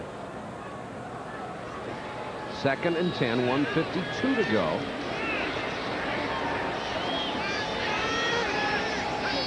Millard jumps, may have been offside. Flag is down. Craig, knowing he's got a free play, now he'll run. First down and more, got out of bounds. Craig to the NFC 43, a gain of 17, and he's pumped. Well, what he's trying to do is he ran back right over to tell Brian Blades, listen, when I get in trouble like this, just like we do in Seattle, take off up the field. It's the longest run of the game, 17 yards. And Millard offside again. Well, they've gotten him to jump several times, Joe. Well, what you're basically dealing with is you're basically dealing with all pass rush. Steps offside, 75 defense. It's declined. First down. Tom Jackson's on the sideline. TJ? Here with LT, finally got number 57 on. It's his birthday. Happy birthday, man. Thank you. Is that the right number, Tim? I think you got too many candles on here. I'm only 31. You got about 90 candles on here, man. Come on, give me a break. A lot of the offensive guys wanted to contribute to the number of candles. Well, I'll tell you what. I'm going to take them out and give them to all the players I beat next year. Okay? Back upstairs. Craig back to throw. He's been terrific. Gets it to Miller. Can't avoid the tackle by Chris Spielman, but picks up a few. Craig, when he gets his rhythm, is as good as anybody. He really is. I mean, you know, he's in total command out there, too. He's waving the guys back to the huddle. He knows exactly how much time he has on the clock. Like I said, they're dealing with a 30-second clock in this game, not the normal 45. 12 out of 16 for David Craig, 123. The AFC has all of its timeouts left. Dickerson in the flat. Got out of bounds, about a yard shy of the first down. McDonald drove him out of there. Good decision by Dickerson. Knew he couldn't get any more yardage. This telecast presented by authority of the National Football League and is intended for the private use of our audience. Any rebroadcast or other use without the express written consent of the National Football League is prohibited. Had a good one here today, and 1:01 left, and a 6-point game. The AFC can win it with a touchdown and the point after. The AFC actually has provided all the offensive show in this game. David Craig on a couple of drives. Defense for the NFC has made the big plays. Dickerson. First down to the 25, and they'll call a timeout to stop the clock with 56 seconds to go. 15 carries, 46 yards for Dickerson. Sports Center follows our telecast, and we'll get you up to date on everything that went on in sports today. This is when you get excited on the sidelines. That's when you start seeing different players come in. They want to keep their linemen fresh. They roll them in. Who's the best pass rusher? Who's having a good go against certain offensive linemen? What can they beat them on? Now is when you start the rules like you can only rush one linebacker. That's like for the first quarter. No stunts. Yeah, forget it. Give me everything you got. And you also had the father and son reunions on the sideline. Howie Long. Hi, Mom. Hi. It's one of the great things about this game is that, you know, the kids are down on the sidelines with you. You get to, it's a tough game to share with your family normally, but in a game like this, they get a chance to be a very big part of it. Especially if you've had them in Honolulu for the week. First and 10. Craig with good protection to Thurman Thomas to the 18-yard line, covered by Singletary. Clock running. 2 timeouts left. Craig doing this on the run. Watch this. He's just said to him, running out, running out. Real simple. Look. Throws to Blades, and that was a great throw because he saw Jerry Gray coming. Gray read the same thing. Throw the quick out, and he was over there in a hurry. Craig was not going to let that be picked up. Well, he read his lips. I mean, in this kind of a game, you're basically telling people what to do. He had no intentions of wanting to complete that pass. He realizes he has 3rd and 4th down to pick up the first down if he needs it. The most important thing he did then was save the timeout and stop the clock. Jerry Gray already had 1 interception return for a touchdown. He was licking his chops for another one. I got to believe that with the cornerbacks as well as they play, Carl Lee on one side, Eric Allen on the other, the way you want to isolate somebody is to get somebody in the middle of the football field. Craig under pressure, unloaded as he was hit. Charles Mann made the sack. Let's see, will they call him down or say it's an incomplete pass? They're going to call it incomplete. Now, during the regular season, you got to think that's in the grasp. I don't like the rule anyway. I think these guys are doing a great job. Charles Mann comes all the way around up the field. Now, look at him close on David Craig. Oh. I like that. I think that's letting people play football. I agree with you. They ought to take this film clip to the owners' meetings and let them look at it. Say, this is what football is all about. Let them play. 4th down, 4 yards to go.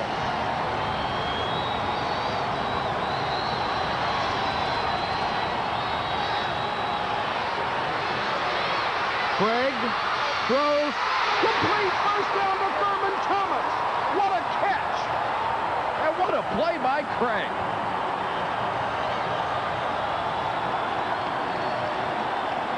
You try and tell me that these guys don't want to play in these kind of football games. 4th down and 4. David Craig feels the pressure from the right side from Jerry Ball. Now look, he almost thinks of running and then he steps it. Watch him go up in the air. Look at Thurman Thomas go up in the air. Knows he's going to get hit. Knows he's going to land on the ground. What a catch. 14 seconds to go. 27-21 NFC. Carl Lee did everything he could to keep Thomas from hanging on. Look at him go up in the air. Look at this. Great catch by Thurman Thomas. They spot the ball at the 2. 14 seconds to go. Thomas caught 60 passes this year. Very dangerous coming out of the backfield. 6 of them went for touchdowns. The AFC has another timeout left. That's Mark Trestman, the offensive coordinator of the Cleveland Browns, telling them what to do. Trestman took a lot of heat during the regular season for the lack of Browns' offensive efficiency, but Kozar was hurt so much. Well, Kozar was hurt, and they didn't have Kevin Mack. And they'd lost Ernest Biner in a trade to the Redskins. Yeah. So, I mean, very integral parts of their offense. Pretty tough to criticize the offensive That's right. I coordinator. think he did a great job. And we are told now the AFC does not have a timeout left, and they are trying to reset the clock. It was at 14 seconds. Now they've got it at 2 minutes. I think the AFC would appreciate that. And now they're bringing it down. And we'll see if they reset it at 14. Or possibly more.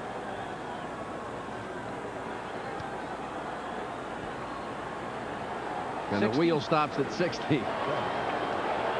So they've given them 2 more seconds.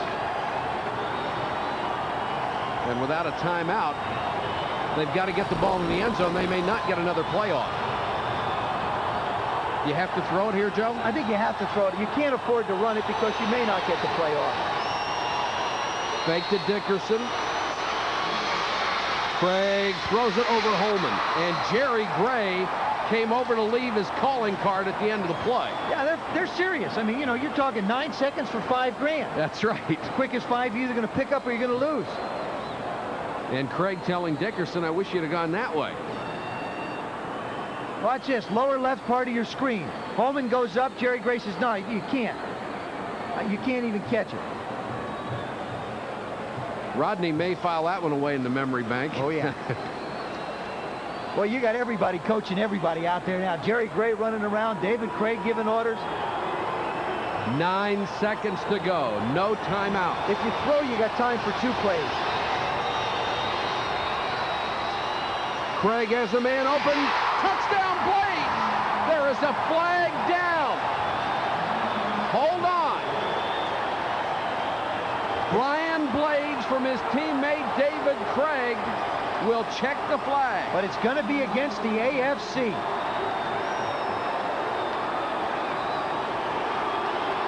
Procedure, and back it comes. Now we have 5 seconds left. Still got time for 2 plays. If it's an illegal procedure call, that means it probably moved before the ball was snapped. They should reset the clock to 9 seconds. We have an illegal formation. Number 76, offense.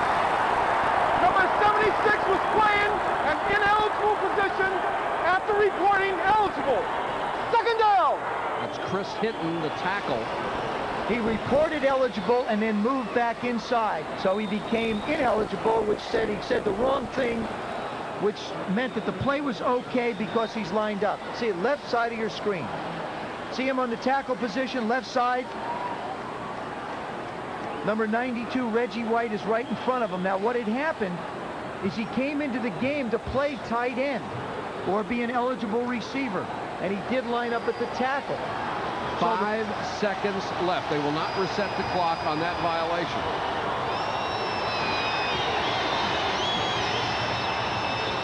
Here's the game. Craig throws it up for grabs. Too high for Reed. It's over. The NFC wins.